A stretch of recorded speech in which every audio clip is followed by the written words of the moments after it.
Chapter 1. A Fine Surprise. 3 excited boys stood on a station platform, waiting for a train to come in. "The train's late," said Mike impatiently. 5 minutes late already." "I'm going to tell the girls the news," said Jack. "I'm going to tell them," said Prince Paul, his big dark eyes glowing. "It's my news, not yours." All right, said Mike. "You tell Nora and Peggy then, but don't be too long about it, or I shall simply have to burst in." The 3 boys were waiting for Nora and Peggy to come back from their boarding school for the summer holidays. Mike, Jack and Prince Paul all went to the same boys' boarding school, and they had broken up the day before. Mike was the twin brother of Nora, and Peggy was his other sister, a year older than Mike and Nora. Jack was their adopted brother. He had no father or mother of his own, so Captain and Mrs. Arnold, the children's father and mother, had taken him into their family and treated him like another son. He went to boarding school with Mike and was very happy. Prince Paul went to the same school too. He was a great friend of theirs. For a year or 2 back the children had rescued him when he was kidnapped. His father was the King of Baronia, and the little prince spent his term time at an English boarding school and his holidays in his own distant land of Baronia. He was the youngest of the 5. "Here comes the train, hurrah!" yelled Mike, as he heard the sound of the train in the distance. "The girls will be sure to be looking out of the window," said Jack. The train came nearer and nearer, and the engine chuffed more and more loudly. It ran alongside the platform, slowed down, and stopped. Doors swung open. Prince Paul gave a yell. "There they are! Look, in the middle of the train!" Sure enough, there were the laughing faces of Peggy and Nora, leaning out of the window. Then their door swung open, and out leapt the 2 girls. Nora was dark and curly-haired, like Mike. Peggy's golden hair shone in the sun. She had grown taller, but she was still the same old Peggy. "Peggy, Nora, welcome back!" yelled Mike. He hugged his twin sister and gave Peggy a squeeze too. All 5 children were delighted to be together again. They had had such adventures. They had shared so many difficulties, dangers, and excitements. It was good to be together once more and say, "Do you remember this? Do you remember that?" Prince Paul was always a little shy at first when he met the 2 girls. He held out his hand politely to shake hands, but Peggy gave a squeal and put her arms round him.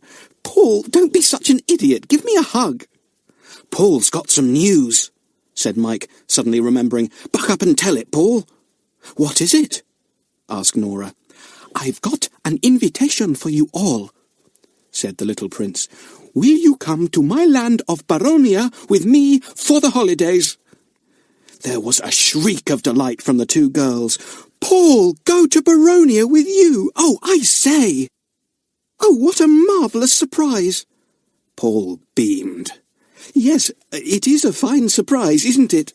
he said. "I thought you'd be pleased. Mike and Jack are thrilled too." "It will be a real adventure to go to Baronia," said Mike. "A country hidden in the heart of the mountains, with a few beautiful towns, hundreds of hidden villages, great forests. Golly, it will be grand." "Oh, Paul, how decent of your father to ask us," said Nora, putting her arm through the little prince's. "How long will it take us to get there?" "We shall fly in my aeroplane," said Paul. "Rani and Pilescu, my 2 men, will fetch us tomorrow." "This is just too good to be true," said Nora, dancing round in joy. She bumped into a porter wheeling a barrow. "Oh, sorry, I didn't see you.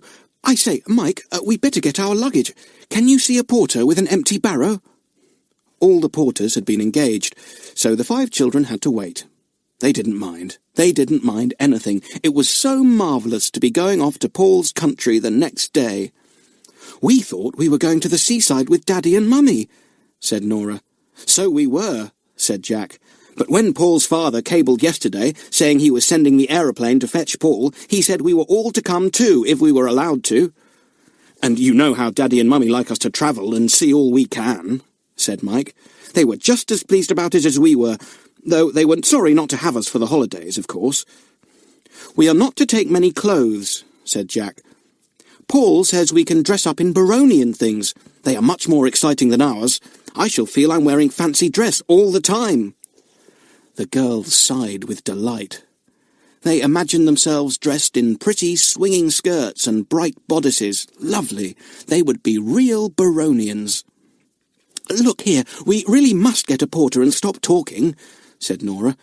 "The platform is almost empty. Hi, porter!" A porter came up, wheeling an empty barrow. He lifted the girls' 2 trunks onto it and wheeled them down to the barrier. He got a taxi for the children, and they all crowded into it. They were to go to their parents' flat for the night. It was a very happy family party that sat down to a big tea at the flat. Captain and Mrs. Arnold smiled round at the 5 excited faces. To come home for the holidays was thrilling enough, but to come home and be told they were all off to Baronia the next day was almost too exciting for words. Usually the children poured out all the doings of the term, how well they had played tennis, how exciting cricket had been, how fine the new swimming pool was, and how awful the exams were. But today not a word was said about the term that had just passed. No, it was all Baronia, Baronia, Baronia. Paul was delighted to see their excitement, for he was very proud of his country. "Of course, it is not a very big country," he said, "but it is a beautiful one, and a wild one. Ah, our grand mountains, our great forests, our beautiful villages, the stern, rough men, the laughing women, the good food." "You sound like a poet, Paul," said Peggy. "Go on."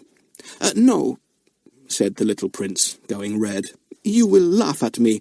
You English people are strange. You love your country, but you hardly ever praise her. Now I could tell you of Baronia's beauties for an hour, and not only beauties, I could tell you of wild robbers." "Ooh," said Peggy, thrilled. "And of fierce animals in the mountains," said Paul. "We'll hunt them," Mike chimed in. "And of hidden ways in the hills, deep forests where no foot has ever trodden, and—" "Oh, let's go this very minute," said Nora. "I can't wait. We might have adventures there, thrilling ones, like those we've had before." The little prince shook his head. "No," he said, "we shall have no exciting adventures in Baronia. We shall live in my father's palace, and wherever we go there will be guards with us. You see, since that time I was kidnapped, I am never allowed to go about alone in Baronia." The other children looked disappointed.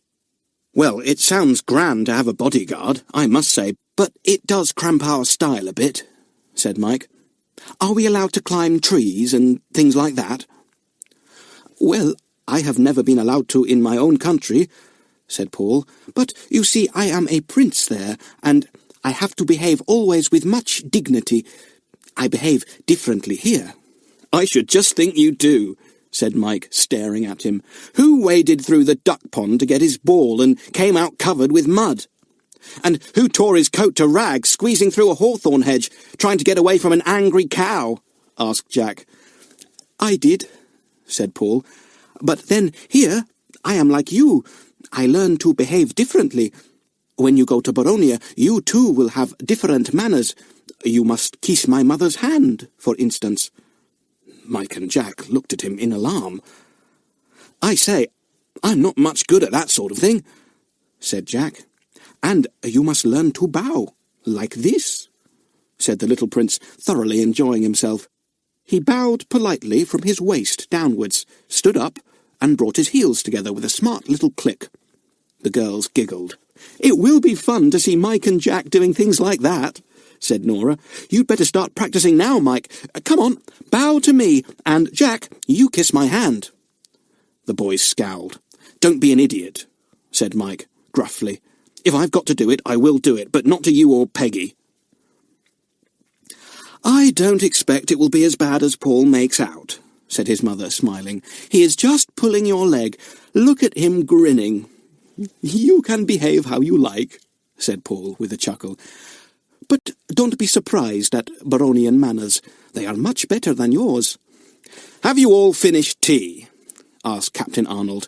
I can't imagine that any of you could possibly eat any more, but I may be wrong. I'll just have one more piece of cake, said Mike.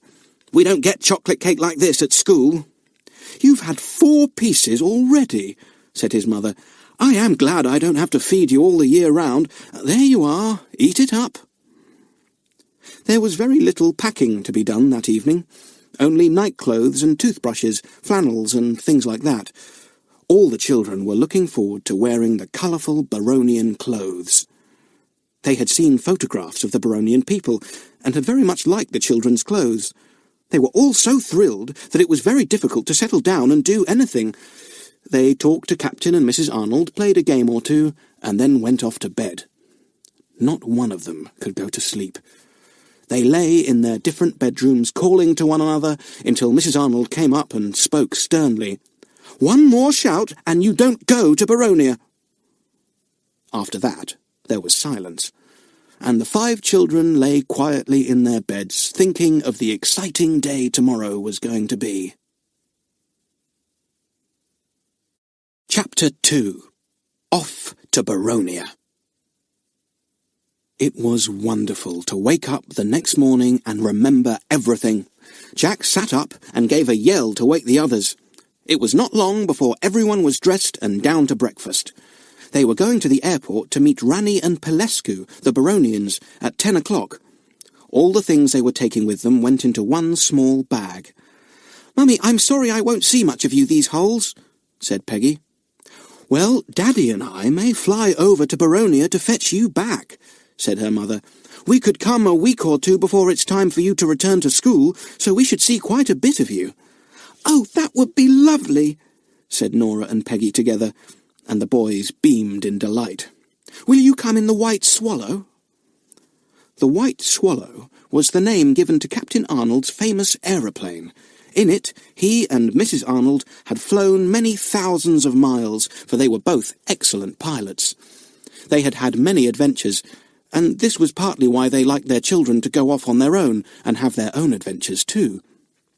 "It doesn't do to coddle children too much and shelter them," said Captain Arnold many a time to his wife. "We don't want children like that. We want boys and girls of spirit and courage, who can stand on their feet and are not afraid of what may happen to them.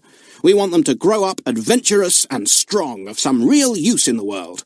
So we must not say no when a chance comes along to help them be plucky and independent."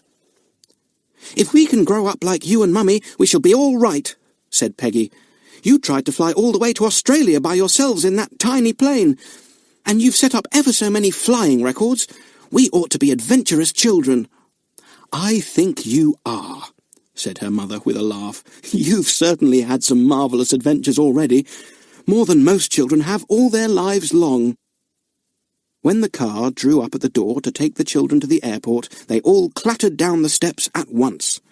"It's a good thing it's a big car," said Mike. 7 of us is quite a crowd." Everyone got in. The car set off at a good speed and soon came to the big airport. It swept in through the gates. Mike, who was looking out the window, gave a loud shout. "There's your aeroplane, Paul! I can see it! It's the smartest one on the airfield!" "And the loveliest," said Nora, looking in delight at the beautiful plane towards which they were racing. It was bright blue with silver edges, and it shone brilliantly in the sun. The car stopped a little way from it. Everyone got out. Paul gave a yell. "There's Pelescu and Rani! Look, over there, behind the plane!" The 2 big Baronians had heard the engine of the car, and they had come to see if it was the children arriving. Pelescu gave a deep-throated shout. "Paul, my little lord!" Paul raced over the grass to Pelescu. The big red-bearded man bowed low and then lifted the boy up in his strong arms. "Pelescu, how are you? It's grand to see you again," said Paul in the Baronian language that always sounded so strange to the other children. Pelescu was devoted to the little prince. He had held him in his arms when he was only a few minutes old, and had vowed to be his man as long as he lived. His arms pressed so tightly round the small boy that Paul gasped for breath. "Pelescu, I can't breathe. Let me down," he squealed. Pilescu grinned and set him down. Paul turned to Ranny, who bowed low and then gave him a hug like a bear, almost as tight as Pilescu's. "Ranny, have you got any of the chocolate I like so much?" asked Paul. Ranny put his hand into his pocket and brought out a big packet of thick chocolate wrapped in colourful paper. It had a Baronian name on it. Paul liked it better than any other chocolate and had often shared it with Mike and Jack when a parcel had arrived for him from Baronia. Ranny and Pilescu welcomed the other children, beaming in delight to see them all, and Captain and Mrs. Arnold too.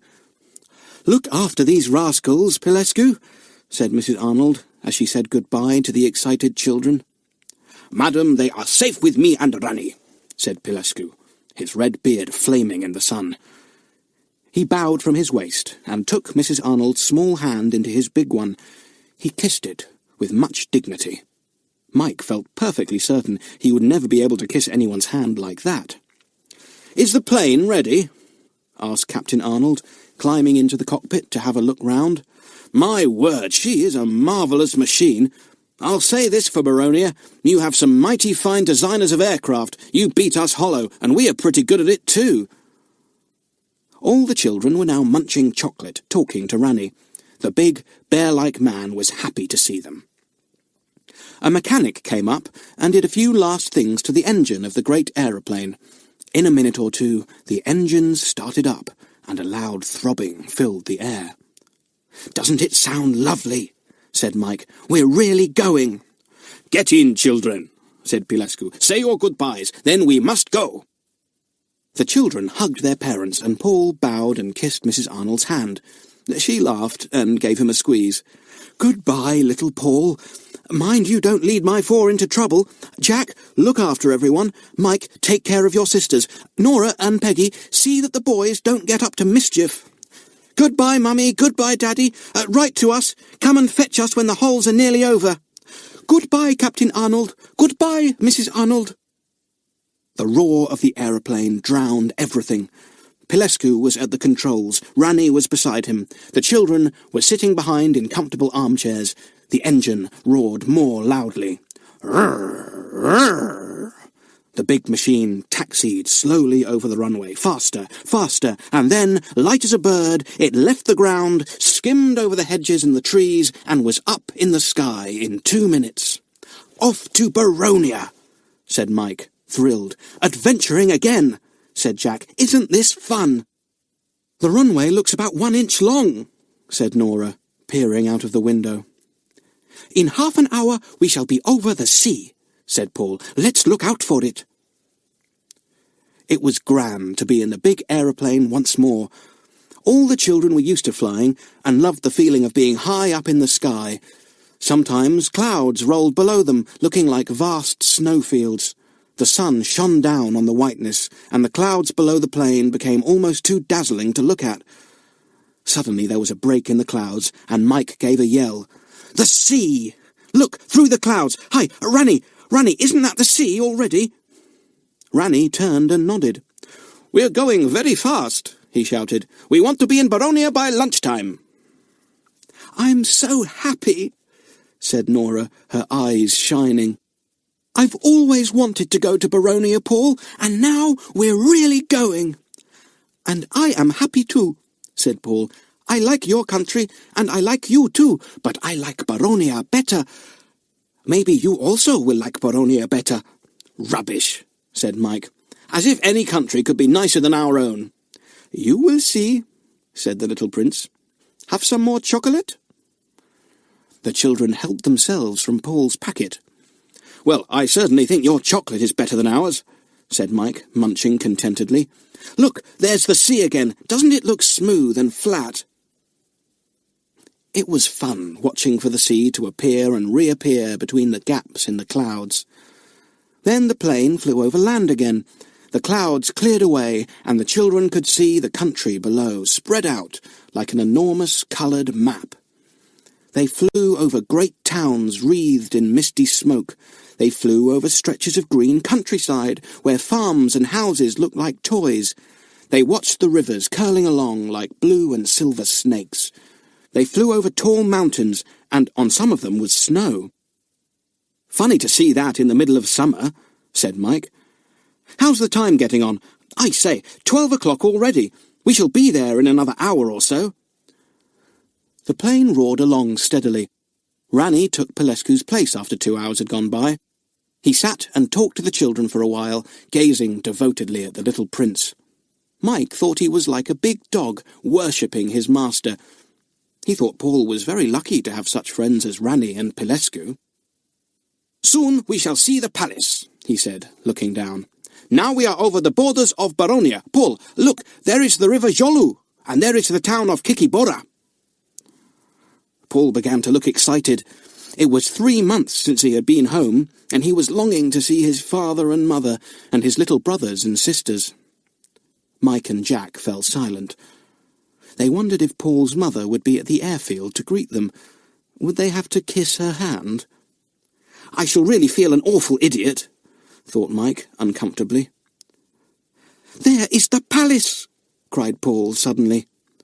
The children saw a palace standing on a hillside, a palace that almost seemed to have come straight from a fairy tale. It was a beautiful place, with shining towers and minarets, and below it was a blue lake in which the reflection of the palace shone. "Oh, it's beautiful," said Nora. "Oh, Paul, I feel rather grand. Fancy living in a palace. It may seem ordinary to you, but it's wonderful to me." The aeroplane circled round and flew lower. Beside the palace was a great runway on which the royal planes landed. Rani's plane swooped low like a bird. Its great wheels skimmed the ground. The plane slowed down and came to a halt not far from a little crowd of people. "Welcome to Baronia," said Paul, his eyes shining. "Welcome to Baronia." Chapter 3. The Palace in Baronia. Rani and Pelescu helped the 5 children down from the plane. Paul ran straight to a very lovely lady smiling nearby. He bowed low, kissed her hand, and then flung himself on her, chattering quickly in Baronian. It was his mother, the Queen.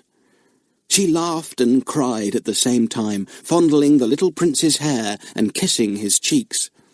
Paul's father was there too, a handsome man, straight and tall, dressed in uniform. Paul saluted him smartly, and then leapt into his arms.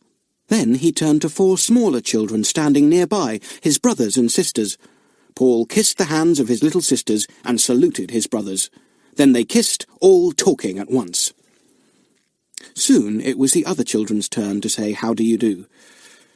They had already met Paul's father and liked him, but they had never seen the little prince's mother. Nora and Peggy thought she looked a real queen, lovely enough to be in a fairy tale. She wore the Baronian dress beautifully, and her full red and blue skirt swung gracefully as she walked. She kissed Nora and Peggy and spoke to them in English. "Welcome, little girls," she said. "I am so glad to see Paul's friends. You have been so good to him in England. I hope you will be very happy here." Then it was the boys' turn to be welcomed. Both of them felt hot and bothered about kissing the Queen's hand, but after all, it was quite easy. Mike stepped forward first, and the Queen held out her hand to him. Mike found himself bending down and kissing it quite naturally. Jack followed, and then they saluted Paul's father. "Come along to the palace now," said the Queen. "You must be very hungry after your long journey. We have all Paul's favourite dishes, and I hope you will like them too." The children were glad that Paul's mother could speak English. They had been trying to learn the Baronian language from Paul, but he was not a good teacher.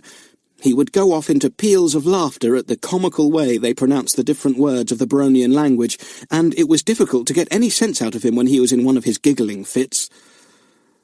The children stared in awe at the palace. They had never seen one like it before, outside of books. It was really magnificent, though not enormous. With the great mountain behind it and the shining blue lake below, it looked like a dream palace. They walked through a garden full of strange and sweet-smelling flowers and came to a long flight of steps. They climbed these and entered the palace through a wide open door, at which stood 6 footmen in a line, dressed in the Baronian livery of blue and silver. After them clattered the little brothers and sisters of Paul, with their nurses. Peggy and Nora thought the small children were sweet. They were all very like Paul, and had big, dark eyes. "We shan't be bothered much with these babies," said Paul in a rather lordly voice. "Of course, they wanted to welcome me, but they live in the nurseries. We shall have our own rooms, and Pilescu will wait on us." This was rather a relief to hear. Although the children liked the look of Paul's father and mother very much, they had felt it might be rather embarrassing to live with a king and queen and have meals with them. It was good to hear that they were to be on their own. Paul took them to their rooms. The girls had a wonderful bedroom overlooking the lake. It was all blue and silver. The ceiling was painted blue with silver stars shining there. The girls thought it was wonderful. The bedspread was the same beautiful blue, embroidered with shining silver stars. "I shall never dare to sleep in this bed," said Peggy in an awed voice. "It's a 4-poster bed, like you see in old pictures, and big enough to take 6 of us, not 2. Oh, Nora, isn't this marvellous fun?" The boys had 2 bedrooms between them. One big one for Mike and Jack, with separate beds. "About half a mile apart," said Jack with a laugh, when he saw the enormous bedroom with its 2 beds, one each end. Paul had a bedroom to himself, leading out of the other one, even bigger. "How ever do you manage to put up with living in a dormitory with 12 other boys, when you have a bedroom like this at home?" said Mike to the little prince. "I say, what a wonderful view!" Mike's room had 2 sets of windows. One set looked out over the blue lake, and the other looked up the hillside on which the palace was built. It was a grand country. "It's wild and rugged and rough and beautiful," said Paul. "Not like your country. Yours is quite tame. It is like a tame cat sitting by the fire. Mine is like a wild tiger roaming the hills." "He's gone all poetic again," said Mike with a laugh. But he knew what Paul meant all the same. There was something very wild and exciting about Baronia. It looked so beautiful, smiling under the summer sun. But it might not be all it seemed to be on the surface. It was not tamed, like their own country. It was still wild, and parts of it quite unknown. The children washed in basins that seemed to be made of silver. They dried their hands on towels embroidered with the Baronian arms. Everything was perfect. It seemed almost a shame to dirty the towels, or make the clear water in the basins dirty and soapy. They went with Paul to have lunch. They were to have it with the king and queen, although after that they would have meals in their own playroom, a big room near the bedrooms, which Paul had already shown them. The toys there had made them gasp. An electric railway ran down one side of the room, on which Paul's trains could run. A Meccano set, bigger than any the children had ever seen, was in another corner, with a beautiful bridge made from the pieces left by Paul from the last holidays. Everything a boy could want was there. It would be great fun to explore that playroom. The lunch was marvellous. The children did not know any of the dishes, but they all tasted equally delicious. If this was Baronian food, they could eat plenty. Paul's mother talked to them in English, and Paul's father made 1 or 2 jokes. Paul chatted away to his parents, sometimes in Baronian and sometimes in English. He told them all about the things he did at school. Jack nudged Mike. "You'd think Paul was head boy to hear him talk," he said in a low tone. "We'll tease him about this afterwards." It was a happy meal. The children were very hungry, but by the time lunch was nearing an end, they could not eat another scrap. Jack looked longingly at a kind of pink ice cream with what looked like purple cherries in it, but no, he could not even manage another ice. Rani and Pilescu did not eat with the others. They stood quietly, one behind the king's chair and one behind Paul's. A line of soldiers in the blue and silver uniform stood at the end of the room. The 4 English children couldn't help feeling rather grand, eating their lunch with a king, a queen and a prince, with soldiers on guard at the back. Baronia was going to be fun. Paul took them all over the palace afterwards. It was a magnificent place, strongly built, with every room flooded with the summer sunshine. The nurseries were full of Paul's younger brothers and sisters. There was a baby in a carved cradle, too, covered by a blue and silver rug. It opened big dark eyes when the two girls bent over it. The nurseries were as lovely as the big playroom that belonged to Paul. The children stared in wonder at the amount of toys. "It's like the biggest toy shop I've ever seen," said Jack. "And yet, when Paul's at school, the thing he likes best of all is that little old ship I once carved out of a bit of wood." Paul was pleased that the others liked his home. He did not boast or show off. It was natural to him to live in a palace and have everything he wanted. He was a warm-hearted, friendly little boy who loved to share everything with his friends. Before he had gone to England, he had had no friends of his own, but now that he had Mike, Jack, Peggy and Nora, he was very happy. It was marvellous for him to have them with him in Baronia. "We'll bathe in the lake, and we'll sail to the other side, and we'll go driving in the mountains," said Paul. "We'll have a perfectly gorgeous time. I only hope it won't get too hot. If it does, we'll have to go to the mountains where it's cooler." The children were very tired by the time the first day came to an end. They seemed to have walked miles in and around the palace, exploring countless rooms and looking out of countless turrets. They had gone all round the glorious gardens and had been saluted by numbers of gardeners. Everyone seemed very pleased to see them. They had tea and supper on the terrace outside the playroom. Big, colourful umbrellas sheltered the table from the sun. The blue lake shimmered below. "I wish I hadn't eaten so much lunch," groaned Mike, as he looked at the exciting array of cakes and biscuits and sandwiches before him. "I simply don't know what to do. I know I shan't want any supper if I eat this tea, and if supper is anything like lunch, I shall just break my heart if I'm not hungry for it." "Oh, you'll be hungry all right," said Paul. "Go on, have what you want." Before supper, the children went for a sail on the lake in Prince Paul's own sailing boat. Ranny went with them. It was lovely and cool on the water. Jack looked at the girls' burnt faces.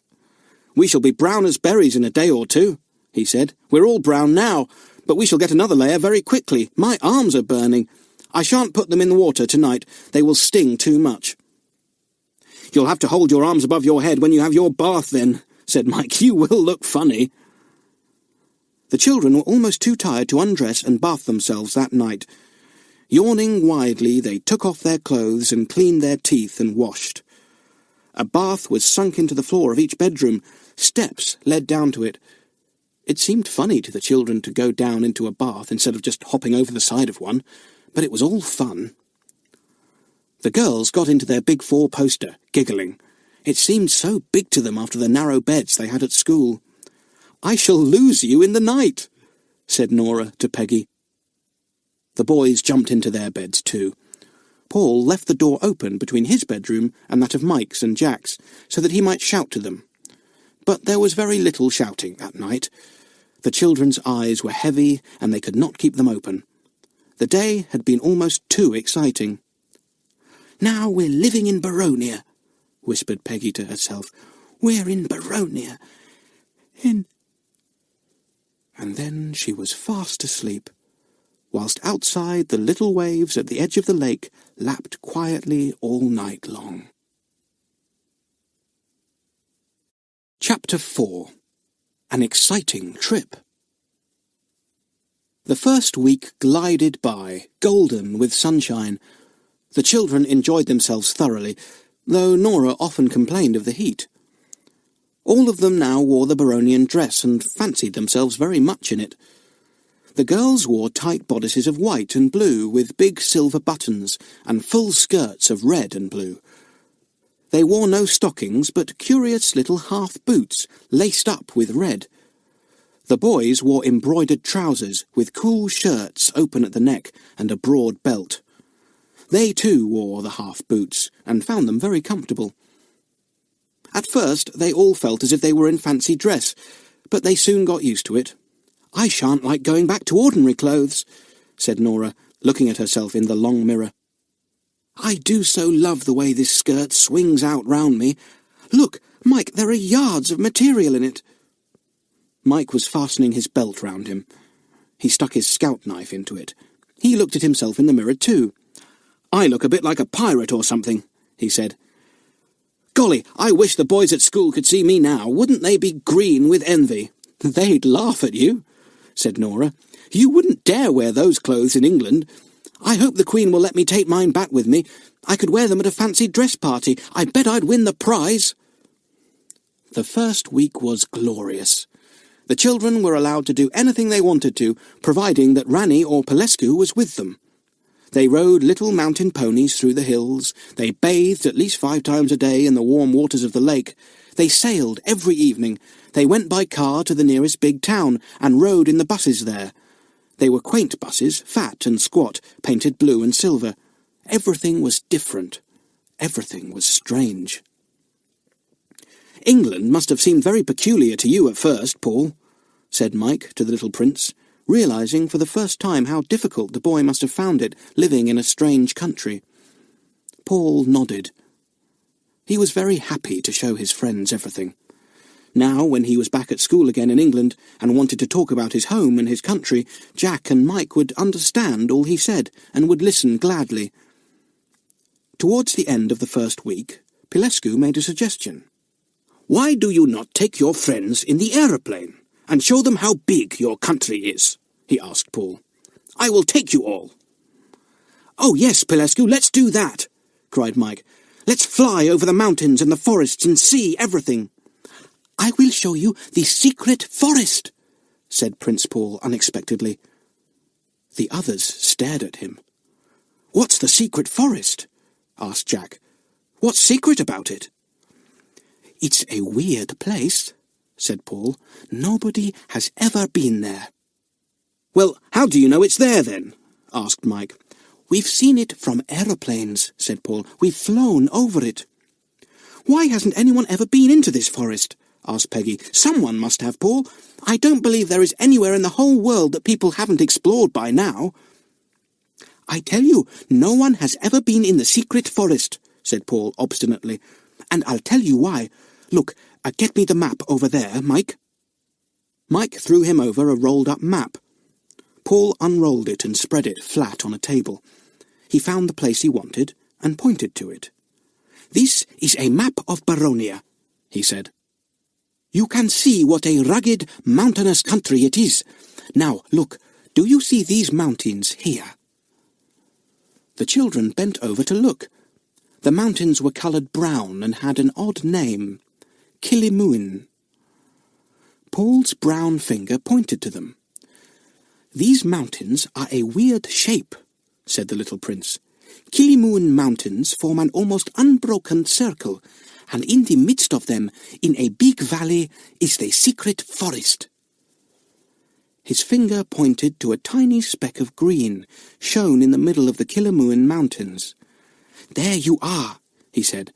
"That dot of green is supposed to be the secret forest. It is an enormous forest, really simply enormous, and goodness knows what wild animals there are there." "Yes, but Paul, why hasn't anyone been to see?" asked Mike impatiently. "Why can't they just climb the mountains and go down the other side to explore the forest?" "For a very good reason," said Paul. "No one has ever found a way over the Killimoon mountains." "Why? Are they so steep?" asked Nora, astonished. "Terribly steep and terribly dangerous," said Paul. "Does anyone live on the mountainsides?" asked Peggy. "Only goat herds," said Paul. "But they don't climb very high because the mountains are so rocky and so steep. Maybe the goats get to the top, but the goat herds don't." "Well," said Mike, fascinated by the idea of a secret forest that no one had ever explored. "This is really exciting, I must say. Do, let's fly over it in your aeroplane, Paul. Wouldn't I just love to see what that forest is like?"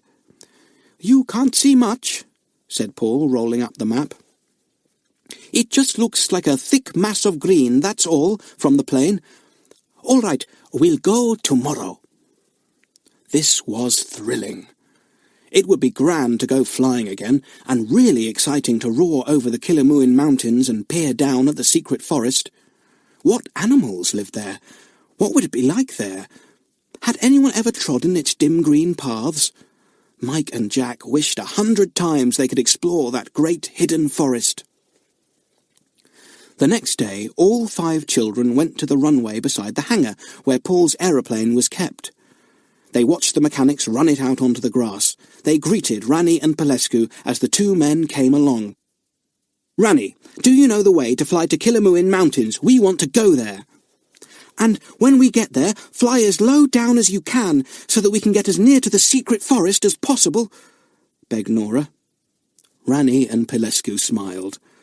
They climbed into the aeroplane. "We will go all round Baronia," said Pelescu, "and you will see we shall fly over Killimoon country. It is wild, very wild.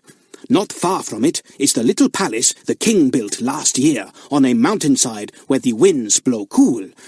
The summers have been very hot of late in Baronia, and it is not healthy for children. Maybe you will all go there if the sun becomes much hotter." "I hope we do," said Paul, his eyes shining. "I've never been there, Pelescu. We should have fun there, shouldn't we?" "Not the same kind of fun as you have in the big palace," said Pelescu. "It is wild and rough around the little palace. It is more like a small castle. There are no proper roads. You can have no car, no aeroplane. Mountain ponies are all you would have to get about on." "I'd like that," said Jack. He took his seat in the big plane and watched the mechanics finishing their final checks on the plane. They moved out of the way. The engine started up with a roar. Nobody could hear a word. Then off went the big plane as smoothly as a car, taxiing over the grass. The children hardly knew when it rose in the air, but when they looked from the windows, they saw the earth far below them. The palace seemed no bigger than a doll's house. "We're off," said Jack with a sigh. "Where is the map? You said you'd bring one, Paul, so that we could see exactly where we are each minute." It really was interesting to spread out the map and try to find exactly where they were.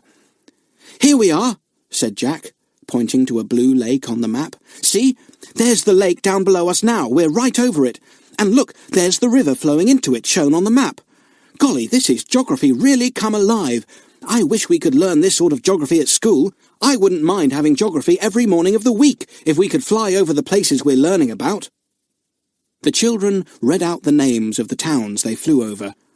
Ortanu, Taribon, Lukinon, Brutinlin. What funny names! "Look, there are mountains marked here. We ought to reach them soon." "The plane is going up. We must be going over them. Yes, we are. Look down and see. Golly, that's a big one over there." "Aren't the valleys green? And look at that river. It's like a silvery snake." "Are we coming near the secret forest? Are we near Killimoon? Blow, I've lost it again on the map. I had it a minute ago." "Your hand's over it, silly. Move it, Jack. Yes, there. Look. Killimoon. We're coming to the mountains." Rani yelled back to the children. "Look out for the secret forest! We are coming to the Killimoon range now. Paul, you know it. Look out now and tell the others." In the greatest excitement, the 5 children pressed their faces against the windows of the big plane.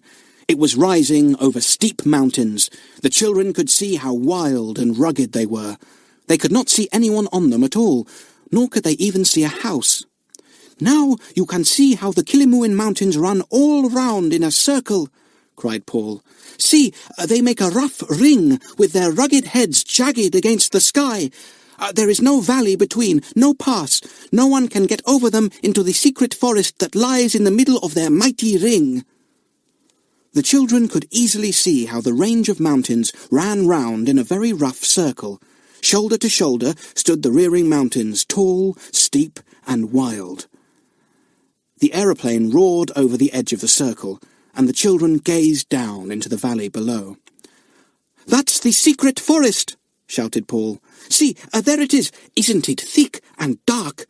It fills the valley almost from end to end." The secret forest lay below the roaring, throbbing plain. It was enormous. The tops of the great trees stood close together, and not a gap could be seen. The plane roared low down over the trees. "It's mysterious," said Nora, and she shivered. "It's really mysterious. It looks so quiet and dark and lonely, just as if really and truly nobody has ever set foot there and never will." Chapter 5. Hot Weather. The aeroplane rose high again to clear the other side of the mountain ring. The forest dwindled smaller and smaller. "Go back over the forest, Ranny, please do," begged Jack. "It's weird, so thick and silent and gloomy. It gives me a funny feeling." Ranny obligingly swung the big plane round and swooped down over the forest again. The trees seemed to rise up, and it almost looked as if the aeroplane was going to dive down into the thick green. "Wouldn't it be awful if our plane came down in the forest and we were lost there and could never find our way out and over the Killimoon mountains?" said Nora. "What a horrid thought," said Peggy. "Don't say things like that. Ranny, let's get over the mountains quickly. I'm afraid we might get lost here." Ranny laughed. He swooped upwards again just as Jack spotted something that made him flatten his nose against the window and stare hard. "What is it?" asked Nora. "I don't quite know," said Jack. "It couldn't be what I thought it was, of course." "What did you think it was?" asked Paul, as they flew high over the other side of the mountain ring. "I thought it was a spiral of smoke," said Jack. "It couldn't have been, of course, because where there is smoke, there is a fire, and where there is a fire, there are men, and there are no men down there in the secret forest." "I didn't see any smoke," said Mike. "Nor did I," said Paul. "It must have been a wisp of low-lying cloud, Jack." "Yes, it must have been," said Jack. "But it did look like smoke. You know how sometimes on a still day the smoke from a campfire rises almost straight into the air and stays there for ages? Well, it was like that." "I think the secret forest is very strange and mysterious," said Peggy, "and I never want to go there." "I would if I got the chance," said Mike. "Think of walking where nobody else had ever put their foot. I would feel like a real explorer." "This is Jonalonge," called Ranny from the front. "It is one of our biggest towns, set all round a beautiful lake." The children began to take an interest in the map again. It was such fun to see a place on the big map and then to watch it coming into view below as the aeroplane flew towards it. But soon after that they flew into thick cloud and could see nothing. "Never mind," said Ranny. "We have turned back now and are flying along the other border of Baronia. It is not so interesting here. The clouds will probably clear just about Tiriwutu, and you will see the railway lines there. Watch out for them." Sure enough, the clouds cleared about Tiriwutu, and the children saw the gleaming silver lines as Pelescu took the great plane down low over the flat countryside. It was fun to watch the lines spreading out here and there, going to different little villages, then joining all together again as they went towards the big towns. "Oh, there's the big palace by the lake," said Nora, half disappointed. "We're home again. That was simply lovely, Paul." "But the nicest part was Killimoon and the secret forest," said Jack. "I don't know why, but I just can't get that mysterious forest out of my head. Just suppose that was smoke I saw. It would mean that people live there, people no one knows about, people who can't get out and never could. What are they like, I wonder?" "Don't be silly, Jack," said Mike. "It wasn't smoke, so there aren't people. Anyway, if people are living there now, they must have got over the mountains at some time or other, mustn't they? So they could get out again if they wanted to. Your smoke was just a bit of cloud. You know what funny bits of cloud we see when we're flying." "Yes, I know," said Jack. "You're quite right. It couldn't have been real smoke. But I rather like to think it was, just for fun. It makes it all the more mysterious." The aeroplane flew down to the runway and came to a stop. The mechanics came running up. "You have had the best of it today," one called to Ranny in the Baronian language, which the children were now beginning to understand. "We have almost melted in the heat. This sun, it is like a blazing furnace." The heat from the parched ground came to meet the children as they stepped out of the plane. Everything shimmered and shook in the hot sun. "Gracious," said Nora, "I shall melt. Oh, for an ice cream." They walked to the palace and lay down on sunbeds on the terrace under the big colourful umbrellas. Usually there was a little wind from the lake on the terrace, but today there was not a breath of air. "Shall we bathe?" said Jack. "No good," said Mike. "The water was too warm to be pleasant yesterday, and I bet it's really hot today. It gets like a hot bath after a day like this." A big gong boomed through the palace. It was time for lunch, a late one for the children. Nora groaned. "It's too hot to eat. I can't move. I don't believe I could even swallow an ice cream." "Lunch is indoors for you today," announced Ranny, coming out onto the terrace. "It's cooler indoors. The electric fans are all going in the playroom. Come and eat." None of the children could eat very much, although the dishes were just as delicious as ever. Ranny and Pilescu, who always served the children at mealtimes, looked quite worried. "You must eat, little prince," Ranny said to Paul. "It's too hot," said Paul. "Where's my mother? I'm going to ask her if I need wear any clothes except shorts. That's all they wear in England in the summer, when it's holiday time and hot." "But you are a prince," said Ranny. "You cannot run about with hardly anything on." Prince Paul went to find his mother. She was lying down in her beautiful bedroom, a scented handkerchief lying over her eyes. "Mother, are you ill?" asked Paul. "No, little Paul, only tired with this heat," said his mother. "But listen, we will go to the mountains, to the little castle your father built there last year. I fear that this heat will kill us all. Your father says he will send us tomorrow. How we shall get there with all the children and the nurses I cannot imagine, but go we must. I don't know what has happened these last few years in Baronia. The winters are so cold, and the summers are so hot." Paul forgot that he had come to ask if he could take off his clothes. He stared at his mother, thrilled and excited. To go to the mountains, to the new little castle, that would be fine. The children could explore the country on mountain ponies. They would have a great time. The winds blew cool on the mountainside, and they would not feel as if they wanted to lie about and do nothing all day long. "Oh, Mother, shall we really go tomorrow?" said Paul. "I'll go and tell the others." He sped off, forgetting how hot he was. He burst into the playroom, and the others looked at him in amazement. "However can you possibly race about like that in this heat?" asked Jack. "You must be mad. I'm dripping wet just lying here and doing nothing." "We are going to the new little castle in the mountains tomorrow," cried Paul. "There's news for you.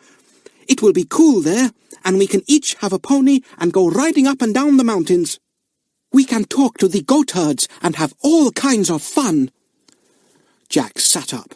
"I say," he said, "did you hear Pilescu say that your new little palace was near Killimoon? Golly, what fun!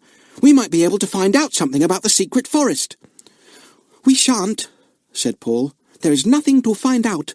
You can ask the goatherds there and see. Won't it be fun to go and stay in the wild mountains? I am glad." All the children were pleased. It really was too hot to enjoy anything in the big palace now. The idea of scampering about the mountains on sturdy little ponies was very delightful. Jack lay back on the couch and wondered if it would be possible to find out anything about the secret forest. He would ask every goatherd he saw whether he could tell anything about that mysterious forest hidden deep in the heart of Killimoon. "If anyone knows anything, the goatherds should know," thought the boy. Then he spoke aloud. "Paul, how do we go to the mountains where the little castle is? Do we ride on ponies?" "No, we drive most of the way," said Paul. "But as there is no proper road within 20 miles, we shall have to go on ponies for the rest of the way. I don't know how the younger children will manage." "This is a lovely holiday," said Nora dreamily. "Living in a palace, flying about in aeroplanes, peering down at the secret forest, and now going to live in a castle built in the wild mountains where there is not even a proper road. We are lucky." "It's getting hotter," said Mike with a groan. "Even the draft from the electric fan seems hot. I hope it will get a bit cooler by the time the evening comes." But it didn't. It seemed to get hotter than ever. Not one of the 5 children could sleep, though the fans in their big bedrooms went all night long.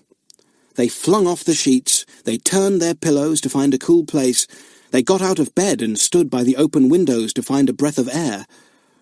By the time the morning came, they were a heavy-eyed, cross batch of children, ready to quarrel and squabble over anything. Paul flew into a temper with Ranny, and the big man laughed. "Ah, my little lord, this heat is bad for you all. Now, do not lose your temper with me, that is foolish, for if you become hot-tempered, you will feel hotter than ever. Go and get ready. The cars will be here in half an hour." The boys went to have cool baths. It was too hot to swim in the lake, which was just like a warm bath now. They came out of the cold water feeling better. Mike heard the noise of car engines and went to the window. A perfect fleet of cars was outside, ready to take the whole family, with the exception of Paul's father. The 5 older children, the 5 young ones, Paul's mother, 3 nurses, and Ranny and Pelescu were all going. "Come on!" yelled Paul. "We're going! Nora, you'll be left behind! Hurry up!" And into the cars climbed all the royal household, delighted to be going into the cool mountains at last. Chapter 6. Killimoon Castle. It took quite a time to pack in all the 5 younger children. One of the nurses had the baby in a big basket beside her. The other nursery children chattered and laughed. They looked pale with the heat, but they were happy at the thought of going to a new place. Ranny and Pelescu travelled with the 4 English children and Prince Paul. There was plenty of room in the enormous blue and silver car. Nora was glad when at last they all set off and a cool draught came in at the open windows. The little girl felt ill with the blazing summer heat of Baronia. "The new castle is called Killimoon Castle," announced Paul. "I've never seen it myself, because it was built when I was away. It's actually on one of the slopes of Killimoon. We can do a bit of exploring." "You will not go by yourselves," said Ranny. "There may be robbers and wild men there." "Oh, Ranny, we must go off by ourselves sometimes," cried Jack. "We can't have you always hanging round us like a nursemaid." "You will not go by yourselves," repeated Ranny a little sternly, and Pelescu nodded in agreement. "Killimoon is about 200 miles away," said Paul. "We ought to get there in 4 or 5 hours, as near there as the roads go, anyway." The great cars purred steadily along at a good speed. There were 5 of them, for servants had been taken as well. Behind followed a small van with a powerful engine. In the van were all the things necessary for the family in way of clothes, prams, and so on. The countryside flew by. The children leaned out of the windows to get air. Ranny produced some of the famous Baronian chocolate that tasted as much of honey and cream as of chocolate. The children munched it and watched the rivers, hills, and valleys they passed. Sometimes the road wound round a mountainside, and Nora turned her head away so that she would not see down into the valley so many hundreds of feet below. She said it made her feel giddy. "I don't know what we would do if we met another car on these curving roads that wind up and up the mountainside," said Peggy. "Oh, the roads have been cleared for us," said Paul. "We shan't meet any cars on the mountain roads anyway, so you needn't worry."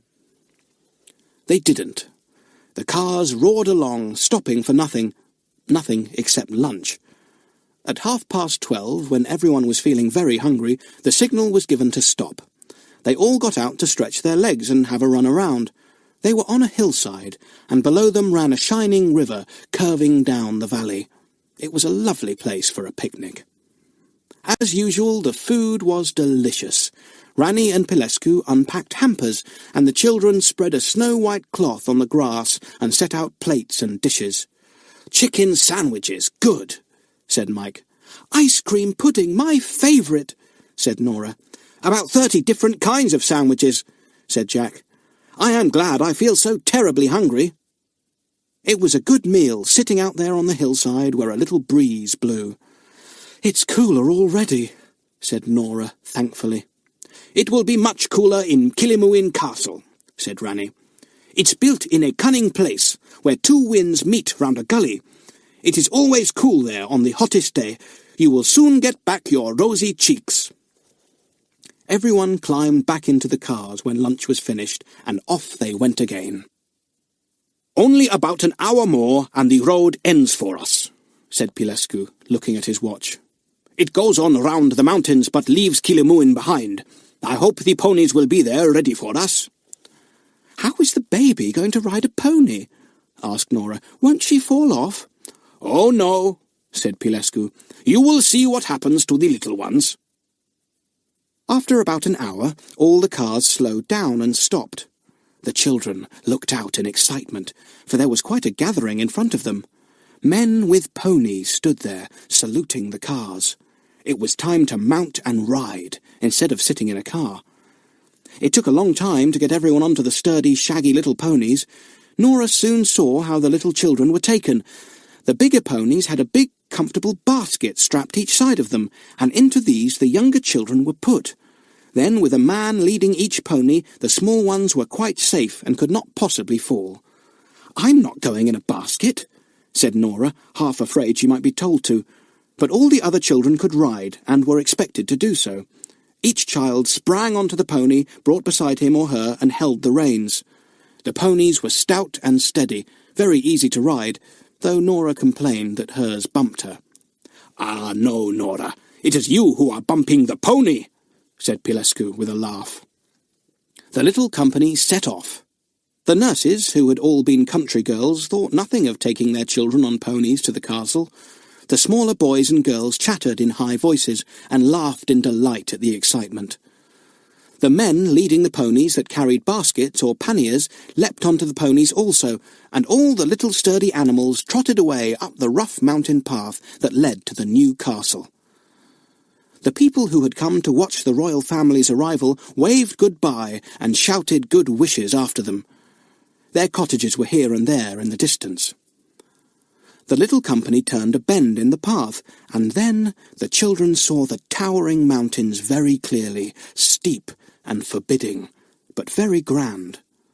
Up and up they had to go, climbing higher little by little towards the castle Paul's father had built the year before. No houses, no cottages were to be seen. It was very desolate indeed. "Look at those goats!" said Peggy, pointing to a flock of goats leaping up the rocky slopes. "What a lot of them! Where's the goat herd?" "Up there," said Paul. "Look, by that crooked tree." The goatherd stared down at the company. He had the flaming red beard that most Baronians had, and he wore ragged trousers of goatskin and nothing else. "He looks awfully wild and fierce," said Nora.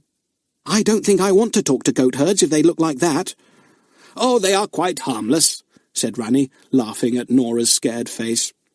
"They would be more frightened of you than you would be of them." It was fun at first to jog along on the ponies for the first few miles, but when the road grew steeper and wound round and round, the children began to wish the long journey was over. "Well, there's one thing, it's lovely and cool," said Jack. "It will be quite cold at nights," said Ranny. "You will have to sleep with thick covers over you." "Well, that will be a change," said Jack, thinking of how he had thrown off everything the night before, and had yet been far too hot. I say, is that Killimoon Castle?" It was. It stood up there on the mountainside, overlooking a steep gully built of stones quarried from the mountain itself. It did not look new, and it did not look old. It looked exactly right, Nora thought. It was small, with rounded towers, and roughly hewn steps cut out of the mountain rock led up to it. "I shall feel as if I'm living 200 or 300 years ago when I'm in that castle," said Peggy. "It's a proper little castle, not an old ruin or a new make-believe one. I do like it. Killimoon Castle. It just suits it, doesn't it?" "Exactly," said Jack. "It's about halfway up the mountain, isn't it? We're pretty high already." So they were. Although the mountain still towered above them, the valley below looked a very long way down. The wind blew again, and Nora shivered. "Golly, I believe I shall be too cold now," she said, with a laugh. "Oh, no, it's only the sudden change from tremendous heat to the coolness of the mountains that you feel," said Ranny. "Are you tired? You will want a good rest before tea." "Oh, isn't it nearly tea time?" said Mike, in disappointment. "I feel so hungry. Look, we're nearly at that fine flight of steps. I'm going to get off my pony." The caretakers of the castle had been looking out for the royal arrivals. They stood at the top of the flight of steps, the big iron-studded door open behind them. The children liked them at once. "That is Tuku, with Yamen, his wife," said Pilescu. "They are people from the mountains here. You will like to talk to them sometime, for they know many legends and stories of these old hills."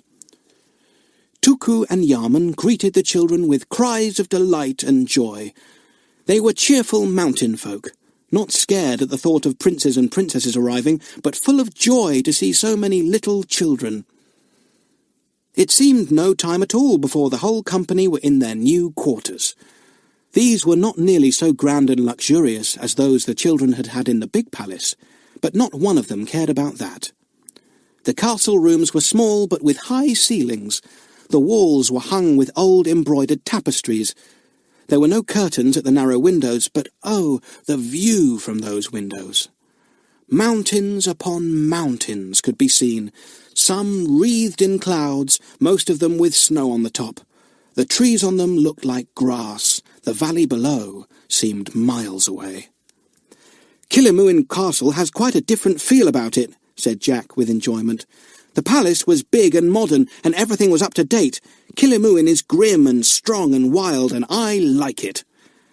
There's no hot water running in the bedrooms. I haven't seen a bathroom yet, and our beds are more like rough couches with rugs and pillows than beds. I do like it." It was great fun settling down in the castle. The children could go anywhere they liked, into the kitchens, the towers, the cellars. Tuku and Yamen welcomed them anywhere and any time. It was deliciously cool at Killimoon after the tremendous heat of the palace. The children slept well that first night, enjoying the coolness of the air that blew in at the narrow windows. It was good mountain air, clean and scented with pine. Next morning, Ranny spoke to the 5 children. "You have each a pony to ride, and you may ride when and where you will, if Pilescu or I are with you." "Why can't we go alone?" said Paul rather sulkily. "We shan't come to any harm." "You might lose your way in the mountains," said Ranny. "It's an easy thing to do. You must promise never to wander off without one of us." Nobody wanted to promise. It wasn't nearly so much fun to go about with a grown-up as by themselves, but Ranny was firm. "You must promise," he repeated. "No promise, no ponies. That is certain." "I suppose we must promise, then," said Jack. "All right. I promise not to go wandering off without a nursemaid." "I promise too," said Mike. The girls promised as well. "And you, little lord?" said Big Ranny, turning to the still sulky boy. "Well, I promise too," said Paul. "But there isn't any real danger, I'm sure." Paul was wrong. There was danger, but not the kind that anyone guessed. Chapter 7. Blind Bearwald, the Goatherd. 2 days later, a great mist came over Killimoon, and not even Ranny and Pilescu dared to ride out on their ponies, although they had said that they would take the children exploring round about. "No one can see his way in such a mist," said Ranny, looking out of the window. "The clouds lie heavy over the valley below us. Up here the mist is so thick that we might easily leave the mountain path and go crashing down the mountainside." "It's so disappointing," sighed Paul. "What can we do instead?" Yamen put her head in at the door as she passed. "You can come down to tea with Tuku and me," she invited. "We will have something nice for you, and you shall ask us all the things you want to know." "Oh, good," said Jack. "We'll ask all about the secret forest. Maybe they know tales about that. That will be exciting." Tea time down in the big kitchen of the castle was great fun. An enormous fire glowed on the big hearth, and over it hung a black pot in which the soup for the evening meal was slowly simmering. A grand tea was spread on the wooden table, and the children enjoyed it. There were no thin sandwiches, no dainty buns and biscuits, no cream cakes, but instead there were hunks of new-made bread, baked by Yarman that morning, crisp rusks with golden butter, honey from the wild bees, and an unusual rich cake with a bittersweet taste that was delicious. "Yarman, tell us all you know about the secret forest," begged Nora as she buttered a rusk. "We have seen it when we flew over in an aeroplane. It was so big and so mysterious." "The secret forest," said Yarman. No one knows anything of that. It is lost in the mountains, a hidden place unknown to man." "Doesn't anyone live there at all?" asked Jack, remembering the spire of smoke he thought he had seen. "How could they?" asked Tuku in his deep, hoarse voice from the end of the table. "There is no way over Killimoon mountains." "Hasn't anyone ever found a way?" asked Jack. Tuku shook his head. "No, there is no way. I have heard it said, however, that there is a steep way to the top, whence one can see this great forest, but there is no way down the other side. No, not even for a goat." The children listened in silence. It was disappointing to hear that there really was no way at all. Tuku ought to know, for he had lived among the mountains for years. "Ranny won't let us go about alone," complained Paul. "It makes us feel so babyish, Tuku. Can't you tell him the mountains are safe?" "They are not safe," said Tuku slowly. "There are robbers.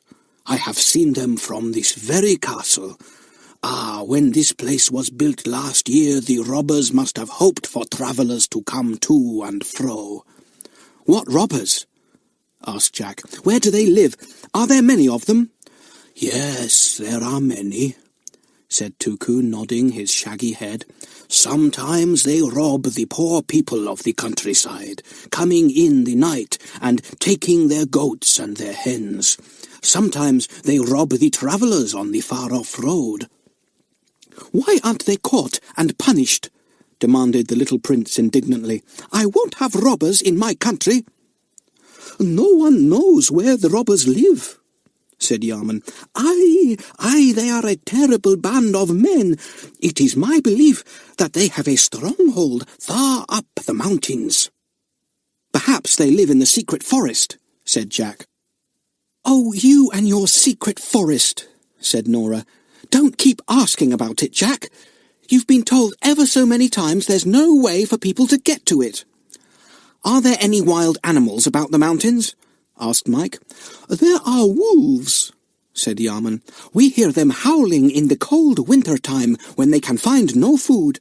Yes, they came even to this castle, for I saw them myself." "How frightening," said Nora, shivering.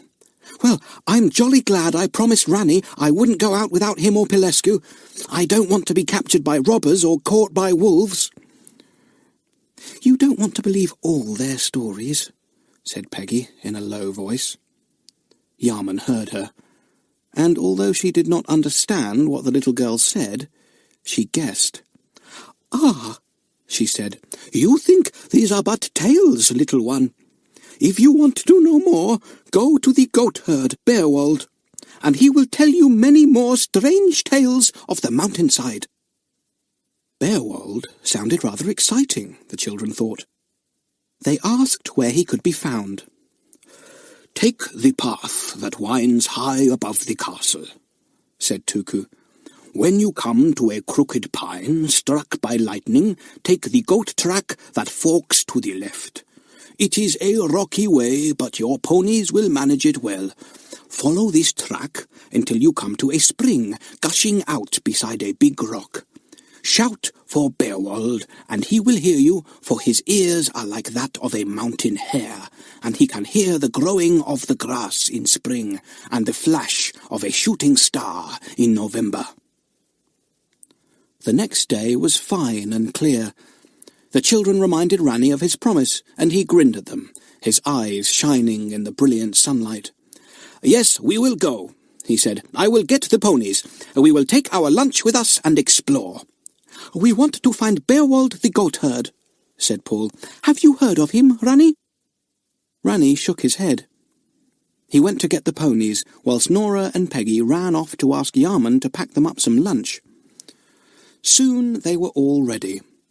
Ranny made them take thick Baronian cloaks, lined with fur, for he said that if a mist suddenly came down they would feel very cold indeed. They set off up the steep mountain way that wound high above the castle. The ponies were sure-footed on the rocky path, though they sent hundreds of little pebbles clattering down the mountainside as they went.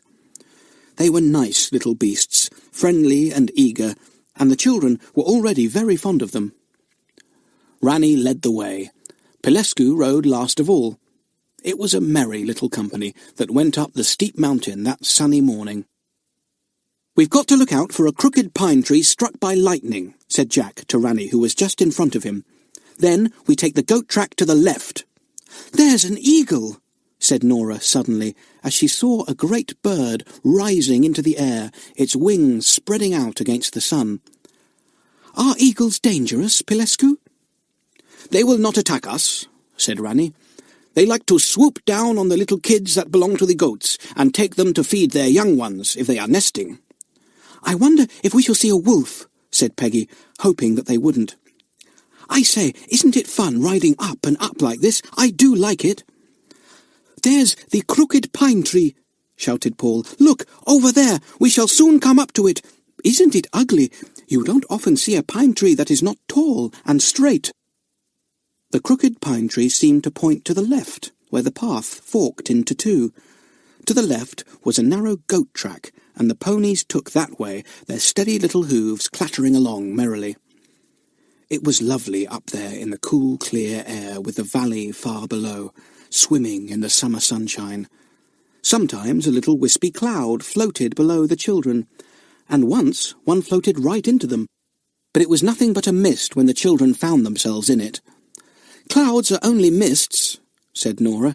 "They look so solid when you see them sailing across the sky, especially those mountainous piled-up clouds that race across in March and April, but they're nothing but mist." "What's that noise?" said Jack, his sharp ears hearing something. "Water bubbling somewhere," said Nora, stopping her pony.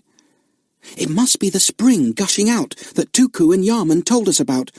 We must be getting near where Beowald should be." "Look at the goats all about," said Peggy, and she pointed up the mountainside. There were scores of goats there, some staring at the children in surprise, some leaping from rock to rock in a hair-raising manner. "Goats have plenty of circus tricks," said Mike, laughing as he watched a goat take a flying leap from a rocky ledge and land with all 4 feet bunched together on a small rock not more than 6 inches square. "Off he goes again. I wonder they don't break their legs." "They must be Beowald's goats," said Peggy. "Ranny, call Beowald." But before Ranny could shout, another noise came to the children's ears. It was a strange, plaintive noise, like a peculiar melody with neither beginning nor end. It was odd, and the children listened, feeling a little uncomfortable. "Whatever's that?" asked Peggy. They rode on a little way and came to a big rock, beside which gushed a clear spring running from a rocky hole in the mountainside. On the other side, in the shelter of the rock, lay a youth, dressed only in rough trousers of goatskin. Round his neck, tied by a leather cord, was a kind of flute, and on this the goatherd was playing his strange, unending melodies. He sat up when the children dismounted. The children saw that his strange dark eyes were blind. There was no light in them. They could see nothing. But it was a happy face they looked on, and the goatherd spoke to them in a deep, musical voice. "You are come," he said. "I heard you down the mountain 2 hours since. I have been waiting for you." "How did you know we were coming to see you?" asked Paul in astonishment. Beowulf smiled. It was a strange smile, for although his mouth curved upwards, his eyes remained empty and dark. "I knew," said Beowulf. "I know all that goes on in my mountains. I know the eagles that soar above my head. I know the wolves that howl in the night. I know the small flowers that grow beneath my feet, and the big trees that give me shade. I know Killimoon as no one else does." "Well, Beowulf, do you know anything about the secret forest, then?" asked Paul eagerly. The other children could now understand what was said in the Baronian language, though they were not able to speak it very well as yet. They listened eagerly for Beowulf's answer. Beowulf shook his head. "I could take you where you could see it," he said, "but there is no way to it. My feet have followed my goats everywhere in these mountains, even to the summits, but never have they leapt down the other side. Not even for goats is there any path." The children were disappointed. "Are there robbers here?" asked Jack, trying to speak in Baronian. Beowulf understood him. "Sometimes I hear strange men at night," he said. "They creep down the mountain path, and they call to one another as the owls do. Then I am afraid, and I hide in my cave, for these robbers are fierce and wild. They are like the wolves that roam in the winter, and they seek men to rob and slay." "Where do the robbers live?" asked Paul, puzzled. Beowulf shook his head, gazing at the little prince with his dark, blind eyes. "That is a thing I have never known," he said. "They are men without a home, men without a dwelling place. That is why I fear them. They cannot be human, these men, for all men have a dwelling place." "That's silly," said Jack in English. "All men have to live somewhere, even robbers. Paul, ask Beowulf if they could live somewhere in a mountain cave, as he does." Paul asked the goatherd, but he shook his head. "I know every cave in the mountains," he said. "They are my caves, for only I set foot in them. I live up here all the summer, and only in the cold winter do I go down to the valley to be with my mother. In the good weather I am happy here with my goats and my music." "Play to us again," begged Peggy. The goatherd put his wooden flute to his lips and began to play a strange little tune. The goats around lifted their heads and listened. The little kids came quite near. A great old goat with enormous curling horns stepped proudly up to Beowulf and put his face close to the goatherd's. Beowulf changed the tune. Now it was no longer like the spring that ran down the mountainside bubbling to itself. It was like the gusty wind that blew down the hills and swept up the valleys, that danced and capered and shouted over the pine trees and the graceful birches. The children wanted to dance and caper too. The goats felt the change in the music and began to leap about madly. It was an odd sight to see. Jack looked at the blind youth's face. It was completely happy. Goats, mountains, and music. Beowulf wanted nothing more in his quiet, lonely life. Chapter 8. A Day in the Mountains. "Can't we have lunch here with Beowulf?" asked Paul suddenly. "I feel very hungry, Ranny. It would be lovely to sit here in the wind and the sun and eat our food, listening to Beowulf." "I expect the goatherd would rather eat with you than play whilst you gobble up all the food," said Ranny with a laugh. "Ask him if he will eat with you." The goatherd smiled when he heard what Ranny said. He nodded his head, gave an order that scattered his goats, and sat quite still, gazing out over the valleys below, as if he could see everything there. "Where do you sleep at night?" asked Paul. "Where is your cave?" "Not far from here," answered Beowulf, "but often I sleep in the daytime and walk at night." "But how can you find your way, then?" said Peggy, thinking of the darkness of the mountainside and its dangerous ledges and precipices. "It is always dark for me," said Beowulf. "My ears see for me, and my feet see for me. I can wander in these mountains for hours and yet know exactly where I am. The pebbles beneath my feet, the rocks, the grass, the flowers, they all tell me where I am.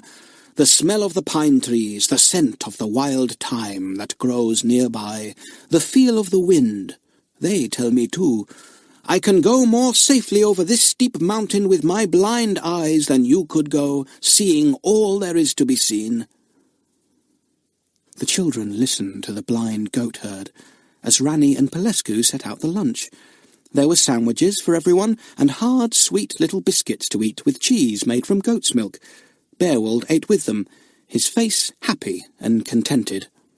This was a great day in his life.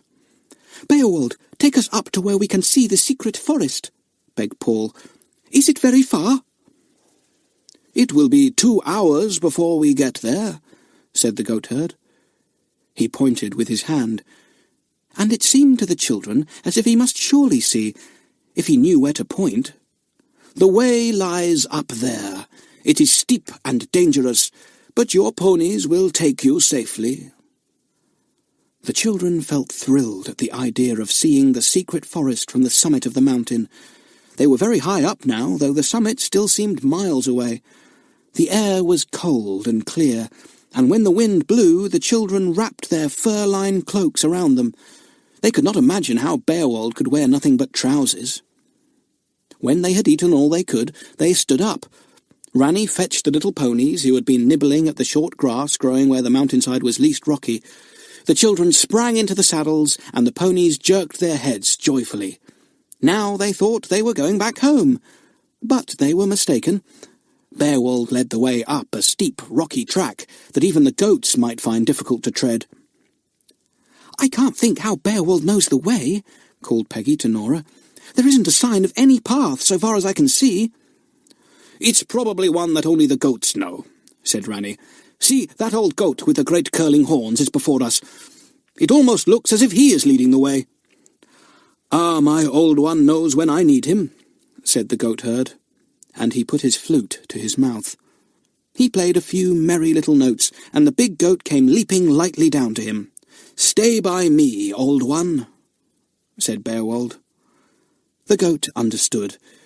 He trotted in front of Beowulf and waited for him when he leapt up onto a rock. Beowulf was as nimble as a goat himself, and it was amazing to the children to think that a blind youth should be so sure-footed. But then Beowulf knew every inch of the mountainside. Up they went, and up.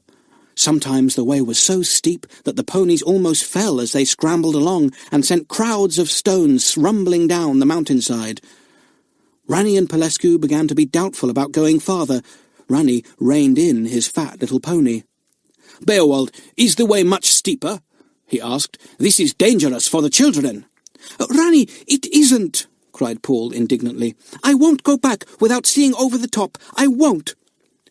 "We shall soon be there," said Beowulf, turning his dark eyes to Rani. "I can smell the forest already." The children all sniffed the air eagerly, but they could smell nothing. They wished they had the ears and nose of Beowulf. He could not see, but he could sense many things that they could not. They came to a narrow ledge, and one by one the ponies went round it, pressing their bodies close against the rocky side of the mountain, for a steep precipice with a fall of many hundreds of feet was on the other side. Nora and Peggy would not look, but the boys did not mind. It was exciting to be so high. The old goat rounded the ledge first, and Beowulf followed. "We are here!" he called. The ledge widened out round the bend, and the children saw that they were on the other side of Killimoon mountains. They were not right at the top of the mountain they were on, but had rounded a bend on the shoulder, and were now looking down on the thing they wanted so much to see, the secret forest. "The secret forest!" cried Paul, and Jack echoed his words. "The secret forest! How big it is! How thick and dark! How high we are above it!" All 8 of them stared down into the valley that lay hidden and lost between the big ring of mountains. Only Beowulf could not see the miles upon miles of dark green forest below, but his eyes seemed to rest on the valley below, just as the others did. "Isn't it mysterious?" said Jack. "It seems so still and quiet here. Even the wind makes no sound. I wish I could see that spire of smoke I thought I saw when we flew down low over the forest in the aeroplane." But there was no smoke to be seen, and no sound to be heard. The forest might have been dead for 1,000 years, it was so still and lifeless. "It's funny to stand here and look at the secret forest and know you can't ever get to it," said Mike. He looked down from the ledge he was standing on. There was a sheer drop down to the valley below, or so it seemed to the boy. It was quite plain that not even a goat could leap down. "Now you can see why it is impossible to cross these mountains," said Ranni. "There is no way down the other side at all. All of them are steep and dangerous like this one. No man would dare to try his luck down that precipice, not even with ropes." The girls did not like looking down such a strange, steep precipice. They had climbed mountains before, but none had been so steep as this one. "I want to go back now," said Nora. "I'm feeling quite giddy." "It's time we all went," said Ranni, looking at his watch. "We must hurry, too, or we shall be very late." "I can take you another way back," said Beowulf. "It will be shorter for you to go to the castle. Follow me." With his goats around him, the blind youth began to leap down the mountainside. He was as sure-footed as the goats, and it was extraordinary to watch him. The ponies followed, slipping a little in the steep places. They were tired now, and were glad to be going home. Down they all went, and down. Nora gave a sudden shout that made the others jump. "I can see Killimoon Castle! Hurrah! Another hour, and we'll be home!" They rounded a bend, and then suddenly saw a strange place built into the rocky mountainside. They stopped and stared at it. "What's that?" asked Paul. Ranni shook his head. He did not know, and neither did Pilescu. "It looks like some sort of temple," said Nora, who remembered seeing pictures of stone temples in her history book, but this one was unusual, because it seemed to be built into the rock. There was a great half-broken archway with roughly carved pillars each side.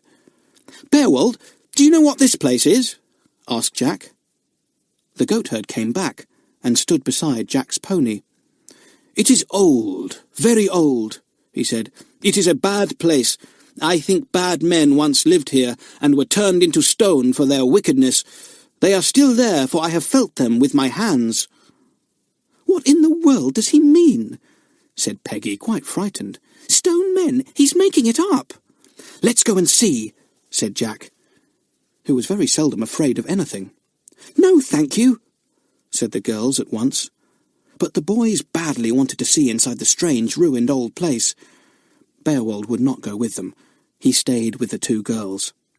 "Come on, let's see what these wicked stone men are," said Jack with a grin. He dismounted from his pony and passed through the great broken archway. It was dark inside the weird temple. "Have you got a torch, Mike?" called Jack.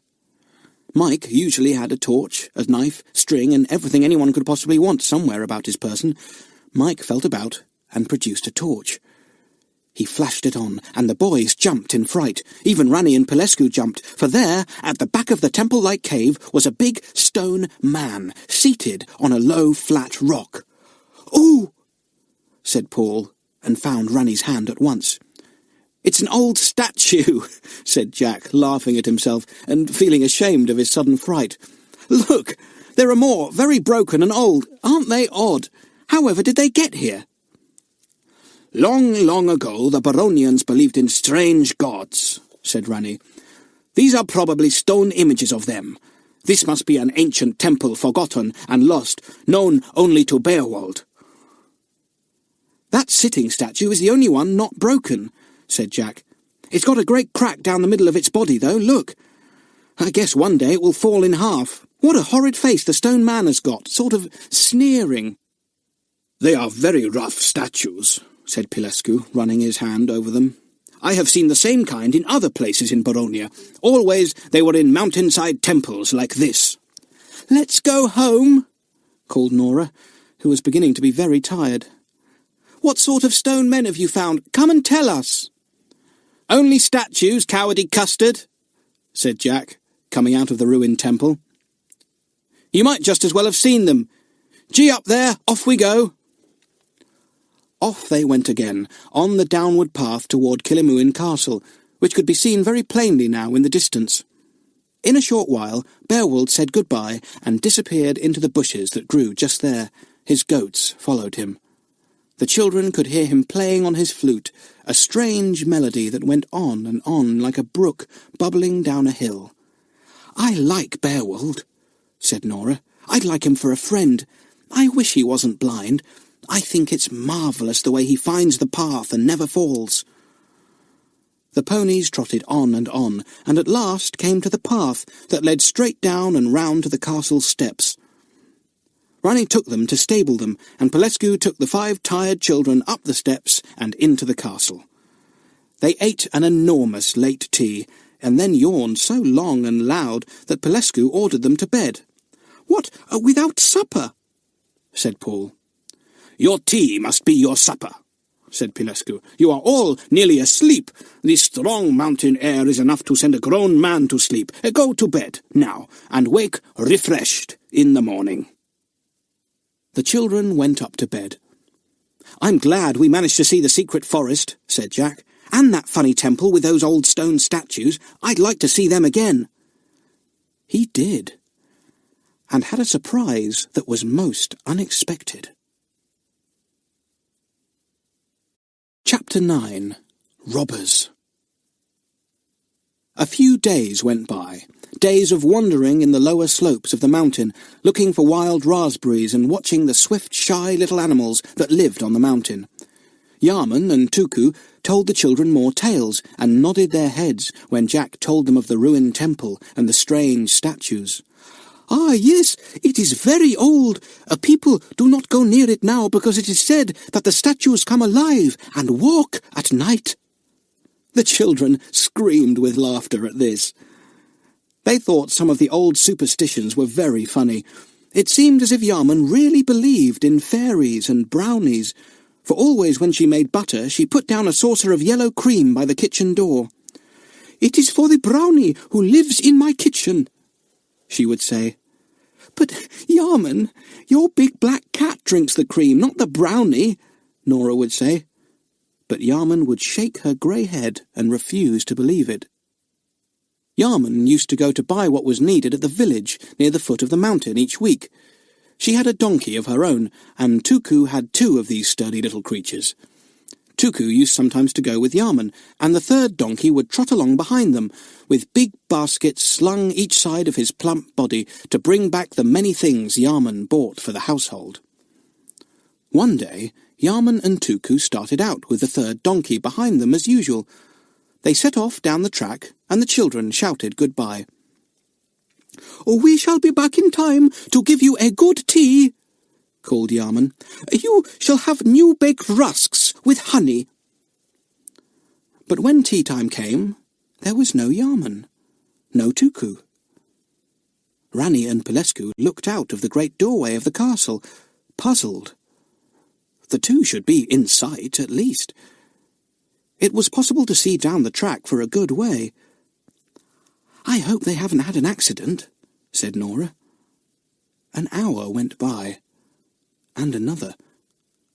The children had had their tea and were wandering round the castle, throwing stones down a steep place, watching them bounce and jump. "Look!" said Ranni suddenly. Everyone looked down the track.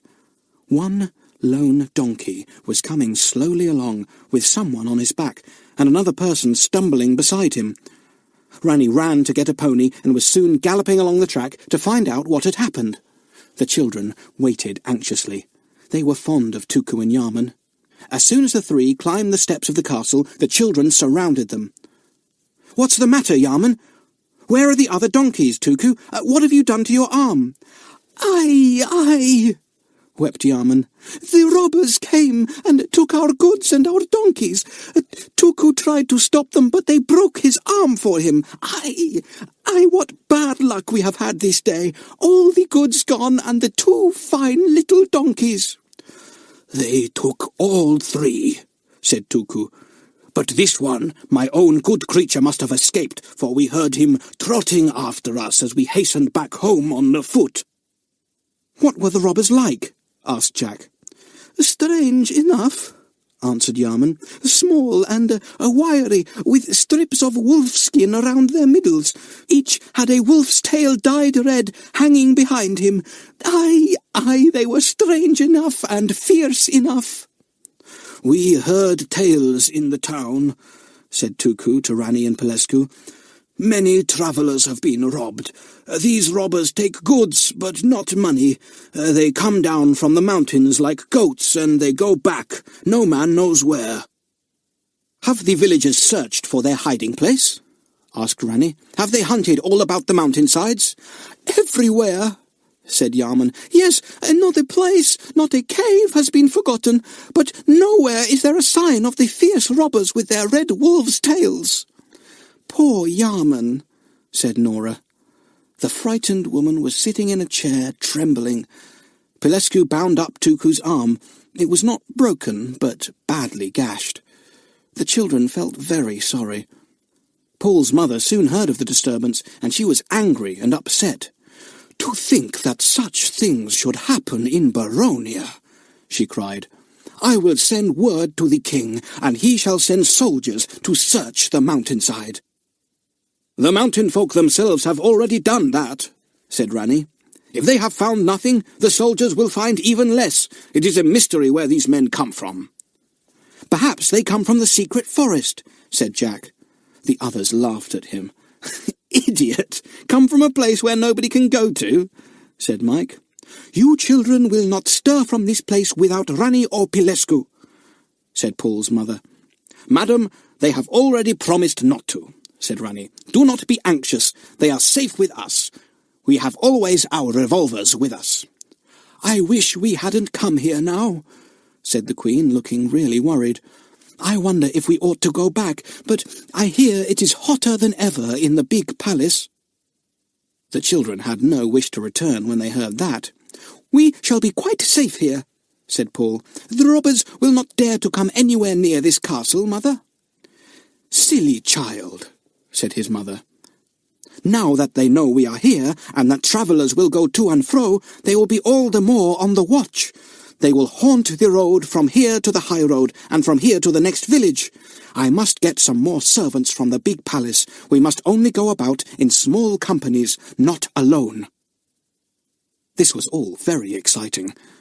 The boys talked about the robbers, and Mike felt 3 or 4 times an hour to see if his big scout knife was safely in his broad belt.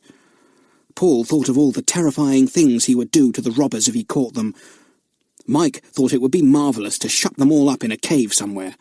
Jack pictured himself chasing the whole company down the mountainside. The girls were not so thrilled, and were not much impressed when the 3 boys promised to take care of them. "What could you do against a company of robbers?" asked Nora. "Well, this isn't the first time we've had adventures and had to fight for safety," said Mike grandly. "No, it's true we've had some exciting times and very narrow escapes," said Peggy, "but I don't particularly want to be chased and caught by robbers, even if you boys rescue me in the end." "Perhaps it's the stone men in the cave that come alive and rob people," said Paul with a grin. "I'd like to go and have a look at those statues again," said Jack. "Rani, can we go tomorrow? It's only about an hour's ride." "I don't want to go too far from the castle," said Rani. "Well, we'll go as far as that old temple if you really want to, though why you should want to see the ancient statues broken to pieces when you've already seen them once is a puzzle to me." The children set off the next day to go to the old temple. They were on foot, as it really was not a great distance away, and Rani said it would be good for them to walk. So up the mountain they trudged. It was late afternoon when they started. They had their tea with them. The sun shone down warmly, and the children panted and puffed when they went up the hillside, so steep and stony. "There's the old temple," said Jack at last, pointing to the ruined archway hewn out of the mountain rock. "It really is a funny place. It seems to be made out of a big cave, and the entrance is carved out of the mountain itself. Come on, let's go in and have another look. Nora, you come this time, and Peggy, you didn't come last time." "All right," said Peggy, "we'll come." They all went into the old temple, and switched on the torches they had brought. Once again they gazed on Beowulf's stone men, and smiled to think of his idea that the statues had once been wicked men turned into stone. The biggest statue of all, at the back of the cave, sat on his wide flat rock, gazing with blank eyes out of the entrance. He seemed to be in much better repair than the others, who had lost noses, hands, and even heads in some cases. Jack flashed his torch around, and suddenly came to a stop as he wandered around. "Look here," he said. The others came to him, and looked down at the ground where his torch made a round ring of bright light. In the light was the print of a small bare foot. Jack swung his torch here and there, and on the floor of the temple other footprints could be seen, all small and bare, the toes showing clearly. "Someone comes here quite a lot," said Jack. "More than one person," said Mike, kneeling down and looking closely at a few prints with his torch. "These are not the prints of the same person's feet. Look at this print here. All the toes are straight. But this one has a crooked big toe print, and that one is a little larger than the others." "It couldn't be Beowulf's prints, could it?" asked Nora, remembering the bare feet of the goatherd. "No, his feet are much bigger than those shown in these prints," said Mike. "I remember thinking what big feet he had." "Well, could it be the robber's footprints?" cried Peggy suddenly. "It might be," said Jack. "But they are plainly not here. Not living here, I mean. Anyway, they would be discovered easily enough if they did live here. Beowulf would know." Ranni called to the children. "Come along, tea is ready. We must hurry now, because it looks as if a mist is coming up." The children hurried out of the dark temple into the bright sunshine. They sat down to have their tea, telling Ranni and Pelescu what they had seen. But the two big Baronians were not much impressed. "The prints are probably made by the feet of the goatherd sent to search every nook and cranny of the mountainside to look for the robber's hiding place," said Ranni. This was disappointing.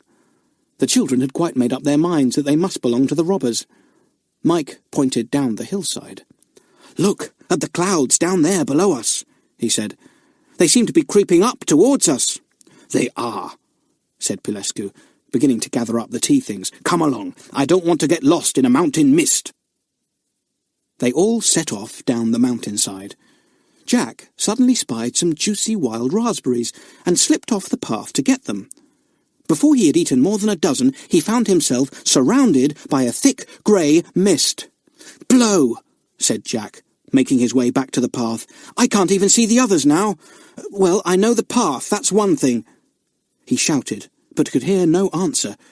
The others had gone round a bend and could not hear him, though usually a shout in the mountains echoed round and round, but the thick mist muffled the sound, and Jack could hear no reply to his yell. "I'll just go on and hope to catch the others up," thought the boy. He set off, but after a while he had no idea of the right direction at all. The mist became thicker and thicker, and the boy felt cold. He pulled his fur-lined cloak round him and wondered what to do. Something familiar about the rocky face of the mountain caught his eye. "Well, look at that! I'm right back at the old temple," said Jack, in astonishment. "I've doubled back on the path somehow and reached the temple cave again. Well, I can't do better than shelter inside till the mist clears. Maybe it won't be long. They come and go very quickly." He went inside the cave where the old stone images were. He found a corner where he could sit, and he squatted down to wait. He yawned and shut his eyes. He hoped Ranni and Pelescu would not be very angry with him. He dozed lightly whilst the mist swirled round outside. He was awakened by the sound of voices, and sat up, expecting to see the other children coming into the temple to look for him. He half got up, and then sank back in the greatest astonishment. The cave was full of strange, hoarse voices, speaking in the Baronian language, but using a broad country accent that Jack could not understand. It was dark there, and the boy could not see the people to whom the voices belonged. He dared not switch on his torch.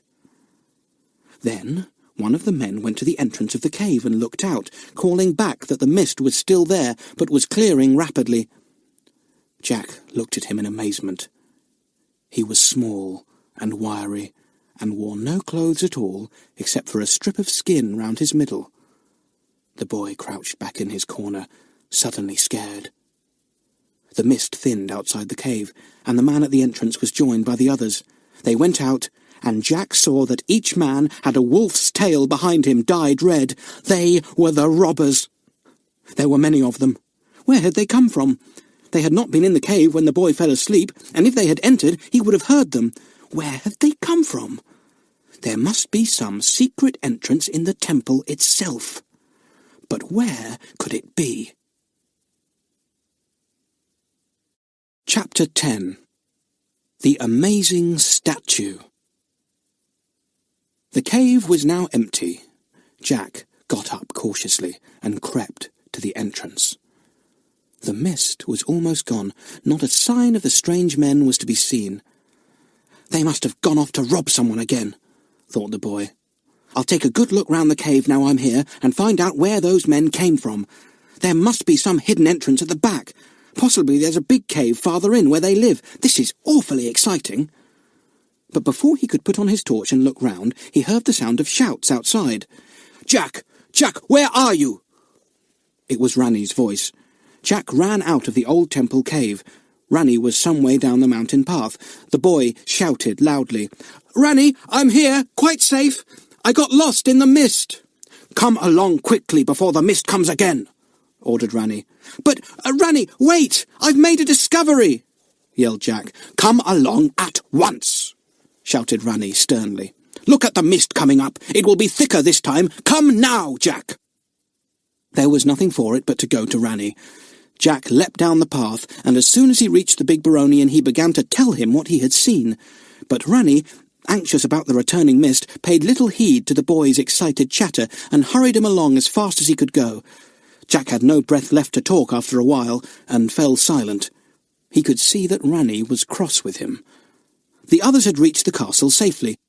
Ranni hurried Jack inside the door, just as the mist swirled up again, thick and grey.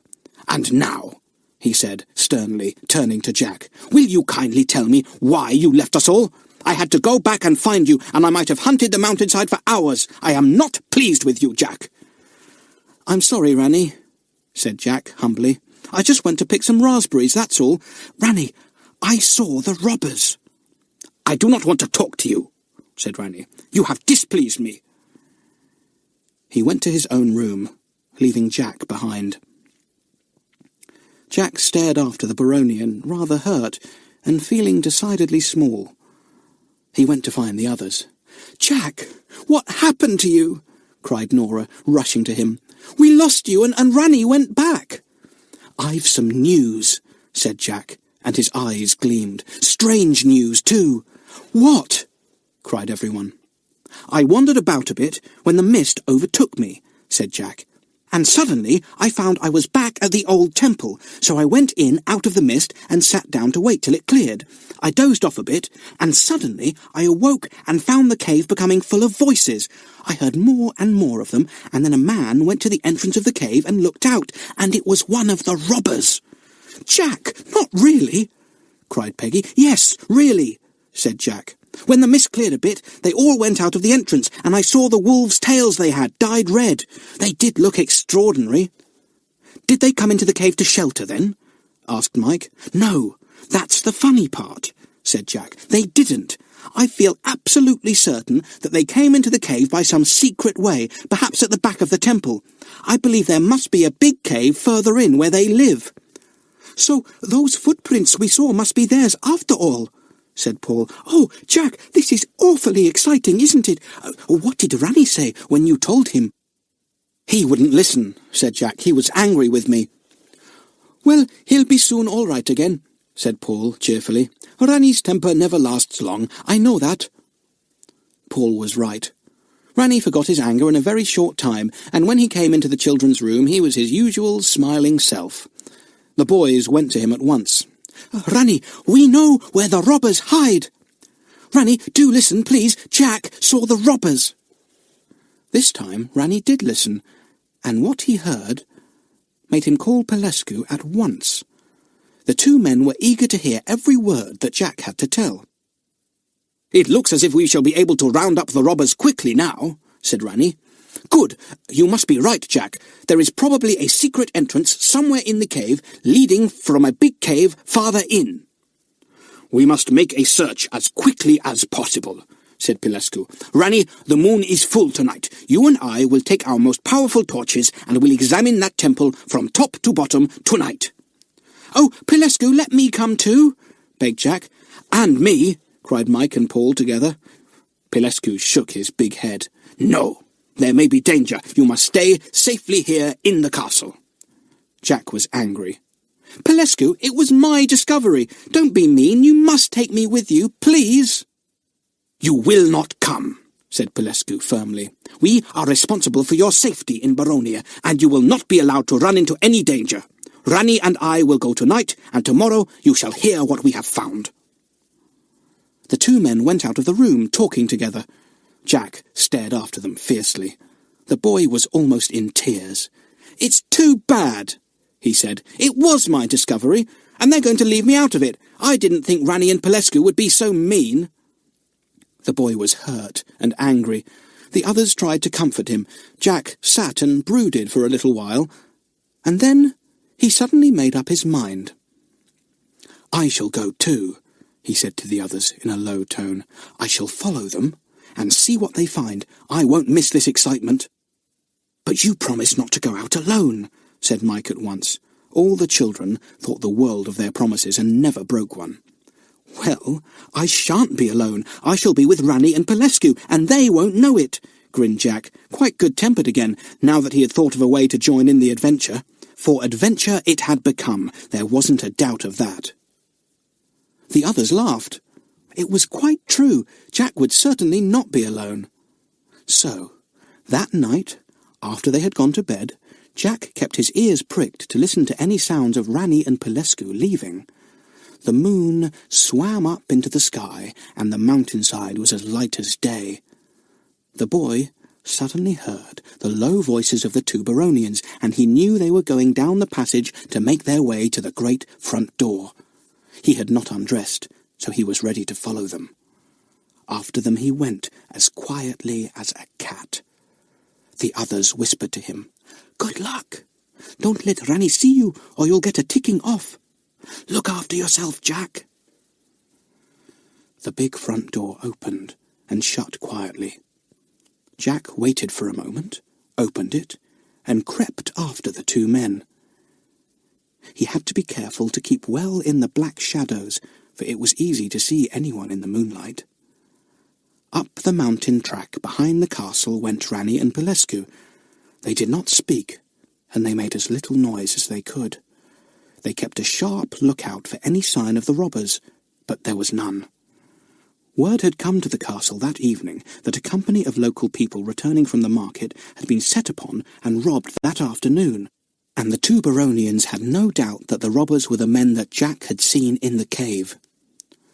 "If we can find the entrance to their lair, we can get soldiers up there and pen the whole company in and catch them one by one as they come out," said Ranny in a low tone. Pelescu nodded. He heard a sound and stopped. "What is it?" whispered Ranny. "Nothing," answered Pelescu after a pause. "I thought I heard something." He had. He had heard the fall of a stone dislodged by Jack, who was following them as closely as he dared. The boy stopped when Pelescu stopped, and did not move again until the two men went forward. In about an hour's time they were at the old temple. The moon shone in at the ruined entrance. Ranny gave a startled exclamation as he went in, for the moon shone full on the face of the old stone image at the back. It seemed very lifelike. "Now," said Ranny, flashing his torch round the cave, "you take a look that side, and I'll take this. Examine every inch of the rock." The moon suddenly went behind a big cloud, and the world went dark. Jack took the chance of slipping into the cave without the two men seeing him. He thought he could hide behind the images as the men worked round the cave. He stood behind one near the entrance and watched Rani and Pelescu examining the rocky wall, trying to find some hidden entrance to another cave beyond. "I can find nothing," said Pelescu in a low voice. Jack stood behind the statue and watched, hoping that one of the men would discover something. How he wished he could help too, but he was afraid of showing himself in case Rani was angry again. He stared at the big squatting statue at the back of the cave. The moon had come out again and was shining full on the image. As Jack watched, a very strange thing began to happen. The statue's face began to widen. It began to split in half. Jack stared in astonishment and horror. What could be happening? Was it coming alive? Were those old tales true, then? Then he saw that the whole statue was splitting slowly and silently in half. The two halves were moving apart. It all happened so smoothly and silently that Rani and Pelescu heard no sound at all and had no warning. Jack was so amazed that he could not say a word. The statue split completely in half, the two halves moving right apart, and then, from the floor of the flat rock beneath, a man's shaggy head appeared, full in the moonlight. The head of one of the robbers. Jack gave a yell. "Rani! Pelescu! Look out! The robbers are coming! Look at the statue!" Rani and Pelescu, amazed at Jack's voice and at what he said, swung round quickly. They stared in the utmost amazement at the split statue and saw the head and shoulders of the robber below. With a wild yell, the robber leapt up into the temple, calling to his friends below. "Come, come, here are enemies!" In half a minute, the cave was full of robbers. Rani and Pelescu, taken completely by surprise, had their hands bound. They fought and struggled fiercely, but the robbers were too many for them. Rani remembered Jack's voice and knew that the boy must be somewhere about. He must have followed them. Rani called out in English. "Don't show yourself, Jack! Go and give warning to the others!" Jack did not answer, of course. He crouched down behind a statue, watching the fight, knowing that it would be useless to join in, and hoping that the robbers would not see him. Before his astonished eyes, the boy saw the wolf-tailed men force the two Baronians down through the hole beneath the great statue. Every robber followed. Then the statue, smoothly and silently as before, began to move. The two halves joined together closely, and the image was whole once more, its cracked face shining in the moonlight. "No wonder there was such a crack down the middle of it," thought the boy. "It wasn't a crack, it was a split where the two halves joined. Golly, this is awful. I wonder if it's safe to go." He waited for a while, and then stole quietly out of the cave, looking behind him fearfully as he went. But no robber was there to follow him. The boy sped swiftly down the track in the moonlight, anxious to get to the others. They were all awake. Jack got them into his room and told them hurriedly all that had happened. Paul was shocked and anxious to hear about Rani and Pelescu, whom he loved with all his heart. "I am going to rescue them," he announced, getting into his clothes at once. "Don't be an idiot, Paul," said Mike. "You can't go after robbers." "Yes, I can," said Paul fiercely, and his big dark eyes gleamed. "I am a Baronian prince, and I will not leave my men in danger. I go now to find them." When Paul got ideas of this sort into his head, there was no stopping him. Jack groaned. He turned to the girls. "We'd better go with Paul and keep the idiot out of danger. You go and wake Tuku and Yarman and tell them what has happened. They will think of the best thing to do. Don't frighten Paul's mother, will you?" Paul was already out of the front door, running down the steps into the moonlight. Rani and Pelescu were in danger. Then he, their little prince, must rescue them. Mike and Jack tore after him. A big adventure had begun. Chapter 11. The beginning of the adventure. Mike and Jack soon caught up with Paul. The boy was struggling up the steep track as fast as he could go. He had no clear idea as to exactly what he was going to do. All he knew was that he meant to find Rani and Pelescu and rescue them from the robbers.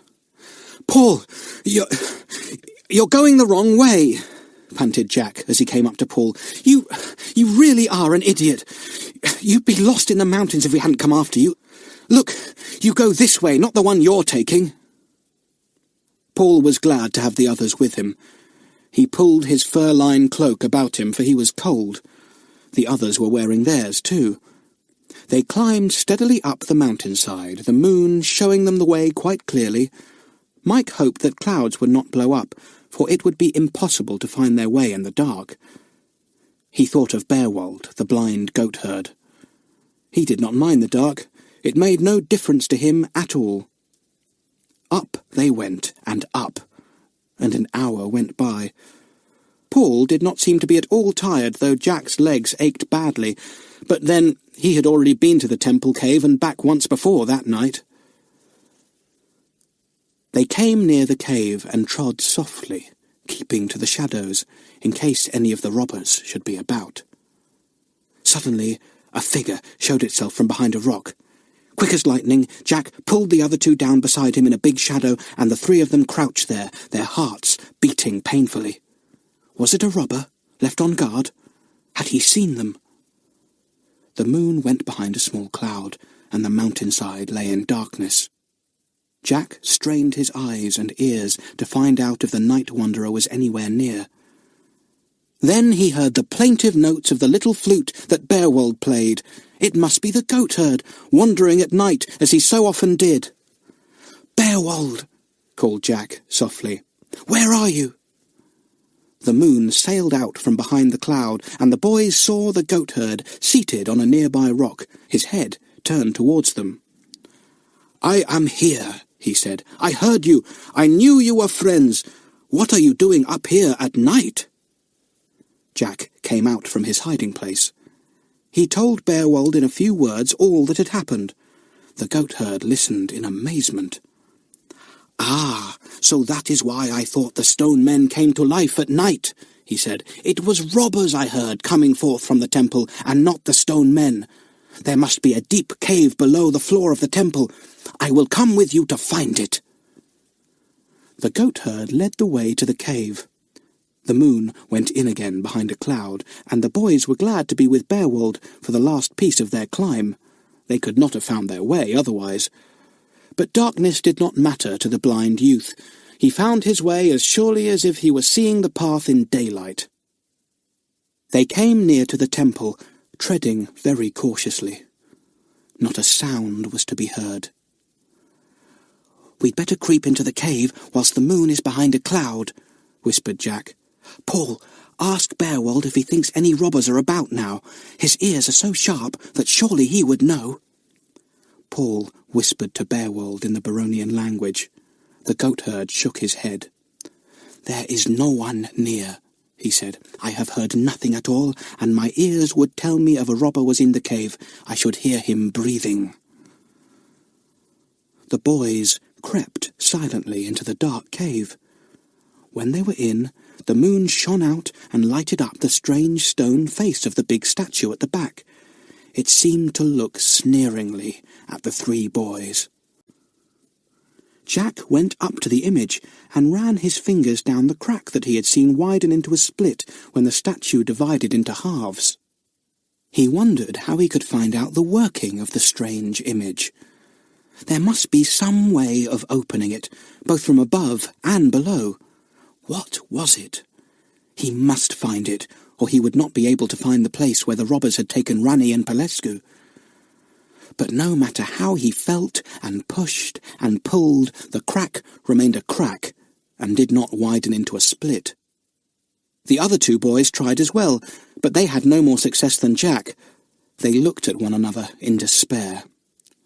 "Let my fingers try," said the voice of Bearwold. "My eyes cannot see, but my fingers can. They can feel things that only the whiskers of a mouse could sense." This was perfectly true. The blind youth's fingers were so sensitive that they could tell him more than the eyes of others could tell them. The boys watched Bearwold run his fingers down the crack in the middle of the statue. They watched him feel round the staring stone eyes. They followed his quivering fingers round the neck and head, touching, feeling, probing, almost like the feelers of an inquiring butterfly. Suddenly, Beowulf's sensitive fingers found something, and they stopped. The boys looked at him. "What is it, Beowulf?" whispered Prince Paul. "The statue is not solid just here," answered the goatherd. "Everywhere else it is solid, made of stone, but just behind here, where its right ear is, it is hollow." "Let me feel," said Jack eagerly, and pushed away the goatherd's fingers. He placed his own behind the right ear of the statue, but he could feel nothing at all. The stone felt just as solid to him there as anywhere else. The other boys felt as well, but to them, as to Jack, the stone was solid there. How could Beowulf's fingers know whether the stone was solid or hollow behind a certain spot? It seemed like magic. Beowulf put his fingers back again on the spot he had found. He moved them about, pressed and probed, but nothing happened. Jack shone his torch onto the ear. He saw that it was cleaner than the rest of the head, as if it had been handled a good deal. It occurred to him that the ear itself might be the place containing a spring or lever that worked the statue so that it split in half. The left ear was completely solid, Jack saw, but the right ear, on the contrary, had a hole in it, as have human ears. Beowulf found the hole at the same time as Jack saw it, and placed his first finger inside it. The tip of his finger touched a rounded piece of metal set inside the ear. Beowulf pushed against it, and a lever was set in motion that split the stone image silently into half. Actually, it was a very simple mechanism, but the boys did not know that. They stared open-mouthed as the statue split completely down the crack and the two halves moved smoothly apart. Beowulf knew what was happening, though he could not see it. He was afraid, and moved back quickly. He half thought the statue was coming alive when it moved. "Look, there's a hole underneath the statue in the middle of the low rock it sits on," said Jack, and he shone his torch down it. The hole was round in shape, and would take a man's body easily. A rope made of strips of leather hung down the hole from a staple at the top.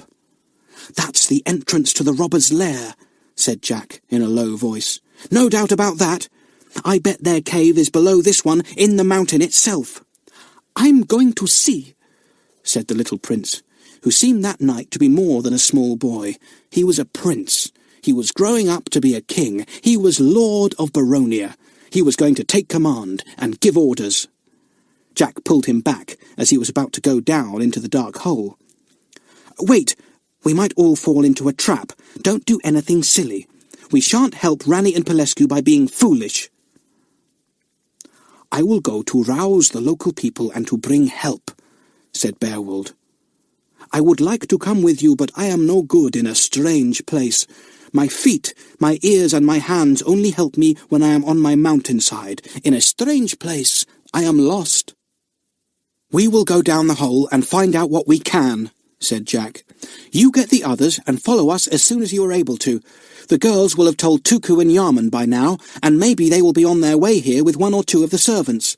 I expect Paul's mother will send for some soldiers, too." Beowulf did not understand all that Jack said, for the boy did not speak the Baronian language very well as yet. Paul quickly translated for him, and Beowulf nodded his head. "Do not fall into the hands of the robbers," he said. "Why do you not wait here until I come back?" "I go to rescue my men," said Prince Paul haughtily. "Where they go, I follow." "You must do as you wish," said the goatherd. Jack slid down into the hole and took hold of the rope. He went down and down, whilst Mike shone his torch onto him. Beowulf waited patiently, seeing nothing, but knowing by his ears all that was happening. The hole went down for a long way. Jack swung on the rope, his arms getting tired. Then he found that there were rough ledges here and there on the sides of the hole, on which he could rest his feet now and again to relieve his arms. The hole came to an end at last. Jack felt his toes touching ground once more. He let go of the rope and felt round with his hands. He could feel nothing. The hole must have come out into some kind of cave. The boy could hear no sound of any sort, and he thought it would be safe to switch on his torch. He switched it on, and saw that, as he had imagined, he was in a cave, through the roof of which the hole showed, dark and round. "I wonder if this is the robber's lair," thought the boy, flashing the torch around. But there was nothing at all in the rocky cave, whose rugged walls threw back the gleam of the torch. Mike's feet appeared at the bottom of the hole, and the boy jumped down beside Jack. Then came Paul. They all stood together, examining the cave. "It doesn't look as if anyone lives here at all," said Mike. "There are no beds where you might expect the robbers to sleep, nor a sign of any pot or pan. I don't believe this is their lair." "Well, what is it then?" demanded Jack. "I saw them go down here, didn't I? Goodness knows how Runny and Polescu were taken down with their hands tied. Where can they be?" "They're nowhere here at all," said Paul, flashing his torch into every corner. "It's odd. What can have become of them?" It really was a puzzle. Jack began to go round the little cave, his footsteps echoing in a weird way. He flashed his torch up and down the walls, and suddenly came to a stop. "Here's another way out," he said. "Look, it's quite plain to see. I'm surprised we didn't see it before when we shone our torches round." The boys looked. They saw that halfway up the opposite wall of the cave was a narrow opening. They jumped onto a ledge and peered through it. It was plain that it led out of the cave and was a passage through the rock. "Come on," said Jack. "This is the way the robbers must have gone. I'll go first." He was soon in the passage that led from the cave. He flashed his torch in front of him. The way was dark and rough, and the passage curved as it went, going downwards all the time. Where in the world did it lead to? Chapter 12. The River in the Mountain. As the boys crept down the rocky passage, they suddenly heard a curious noise in the distance. They stopped. "What's that noise?" asked Jack. It was a kind of rumbling, gurgling sound, sometimes loud and sometimes soft. The boys listened. "I don't know," said Mike at last. "Come on, maybe we shall find out." On they went again, and very soon they discovered what the strange noise was. It was made by water. It was a waterfall in the mountain, a thing the children had not even thought of. They came out into a big cave, and at one end fell a great stream of water. The cave was damp and cold, and the boys shivered. They went over to the curious waterfall. "I suppose the snow melts on the top of the mountain, and the water finds its way down here," said Jack thoughtfully. "It must run through a rocky passage, something like the one we have just been in, and then, when the passage ends, the water tumbles down with that rumbling noise. I'm quite wet with the spray." The water fell steadily from a hole in the roof of the cave, where, as Jack said, there must be a tunnel or passage down which the water ran before it fell into the cave.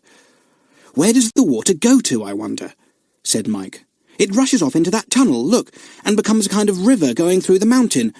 I think it's weird. I wonder if the robbers live in this cave. But there still seems to be no sign of them or their belongings. After all, if people live somewhere, even in a cave, they scatter a few belongings about." But there was nothing at all to be seen, and as far as the boys could see, no way of getting out of the waterfall cave, as they called it. They wandered round, looking for some outlet, but the water seemed to have found the only outlet, the tunnel down which it rushed after falling onto the channeled floor of the cave. The boys went back to the water and gazed at it. Jack saw that through hundreds of years the waterfall had worn itself a bed or channel on the floor of the cave, and that only the surface water overflowed onto the ground, where the boys stood. The channel took the main water, and it rushed off down a tunnel, and then was lost to sight in the darkness. "I suppose the robbers couldn't possibly have gone down that tunnel, could they?" said Paul suddenly. "There isn't a ledge or anything they could walk on, is there, going beside that heaving water?" The boys tried to see through the spray that was flung up by the falling water. Jack gave a shout. "Yes, there is a ledge, and I believe we could get on it. For goodness sake, be careful not to fall into that churning water. We'd be carried away and drowned if so, it's going at such a pace." The boy bent down, ran through the flying spray, and leapt onto a wet ledge beside the water, just inside the tunnel into which it disappeared. He nearly slipped and fell, but managed to right himself. He flashed his torch into the tunnel, and saw the amazing sight of the heaving, rushing water tearing away down the dark vault of the mountain tunnel. It was very weird, and the noise inside the tunnel was frightening. Paul and Mike were soon beside Jack. He shouted into their ears, "We'd better go along here and see if it leads anywhere. I think this is the way the robbers must have gone with Rani and Pelescu. Keep as far from the water as you can and don't slip, whatever you do." The boys made their way with difficulty along the water-splashed tunnel. The water roared beside them in its hollowed-out channel. The noise was thunderous. Their feet were soon wet with the splashing of the strange river. "The tunnel is widening out here," shouted back Jack after about an hour. "Our ledge is becoming almost a platform." So it was. After another minute or two, the boys found themselves standing on such a broad ledge that when they crouched against the back of it, the spray from the river no longer reached them. They rested there for a while. Paul was terribly tired by now. Mike looked at his watch. It was 4 o'clock in the morning. The sun would be up outside the mountain, but here it was as dark as night. "I feel so sleepy," said Paul, cuddling up against Mike. "I think we ought to have a good long rest." Jack got up and looked around the broad platform for a more comfortable resting place.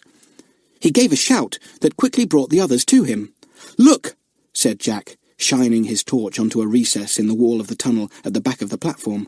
"This is where the robbers must sometimes rest before going on to wherever they live." In the recess, which was like a broad shelf of rock, lay some fur rugs. The boys cuddled into them, snuggled up to one another, closed their eyes, and fell asleep at once. They were tired out with their night's travel. They slept for some hours, and then Jack awoke with a start. He opened his eyes and remembered at once where he was, on the inside of the mountain. He sat up and suddenly saw the platform outside the recess where the boys were was lighted brightly. Voices came to him, and he saw a flaring torch held high. What could be happening now? The other boys did not wake. They were too tired to hear a sound. Jack leaned out of the rugs and tried to see who was holding the torch. He had a nasty shock, for it was held by one of the robbers. When Jack saw him turn round and his red wolf tail swing out behind him, he knew, without a doubt, that the robbers were there within a few feet of him. The boy tried to see what they were doing. They were at the edge of the river, at the end of the rocky platform. As Jack watched, he saw 2 more men come up from the ledge that ran beside the river. It was plain that the broad platform they were on narrowed into the same sort of ledge that ran beside the upper part of the river. The men were coming up from lower down, and they were dragging something behind them, something that floated on the water. Jack could not see what it was, for the light from the torch flickered and shook, making shadows dance over everything. The men called to one another hoarsely. They did something at the edge of the water, and then, without a glance towards the recess in which the boys were sleeping, they turned and made their way up the tunnel through which the boys had come, keeping along the ledge in single file. They were going up to the temple cave, Jack was sure. "Going to rob people again, I suppose," thought the boy excitedly. "They've taken Rani and Pelescu somewhere further down and tied them up, I expect, left them safe as they thought. Golly, if only we could find out where they are, we could rescue them easily now that the robbers have left them for a while." He looked at his watch. It showed 10 minutes to 9. It was morning. Would Yarman and Tuku, Bearwold and the villagers have arrived at the temple cave yet, and meet the robbers on their way? Jack could not imagine what would happen. He woke the others and told them what he had seen. "The thing to do now is to get along as quickly as we can and find out where Rani and Pelescu are," he said. The robbers have gone in the opposite direction.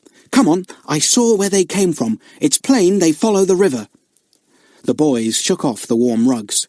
Jack flashed his torch round the comfortable recess to make sure they had left nothing behind. The light fell on a tiny shelf at the back.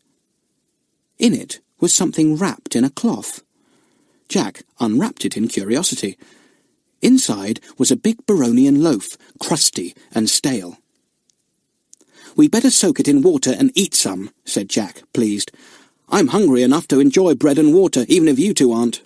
I suppose the robbers leave bread here to help themselves to when they rest in these rugs." When they pulled off the crust of the big loaf, they found that the bread was not too hard to eat after all. They did not even need to soak it in water. Paul, as usual, had a big packet of the honey-flavoured Baronian chocolate with him, and the three boys thoroughly enjoyed their strange meal beside the rushing mountain river. There was a flattish sort of cup on the little shelf where they had found the bread, and the boys dipped this into the clear river water and drank. It was as cold as ice, and tasted delicious. Jack bent down to fill the cup again, and something caught his eye as he flashed his torch round. He stopped, and gave a surprised exclamation. "Whatever's that? Look, that thing over there!" The others looked.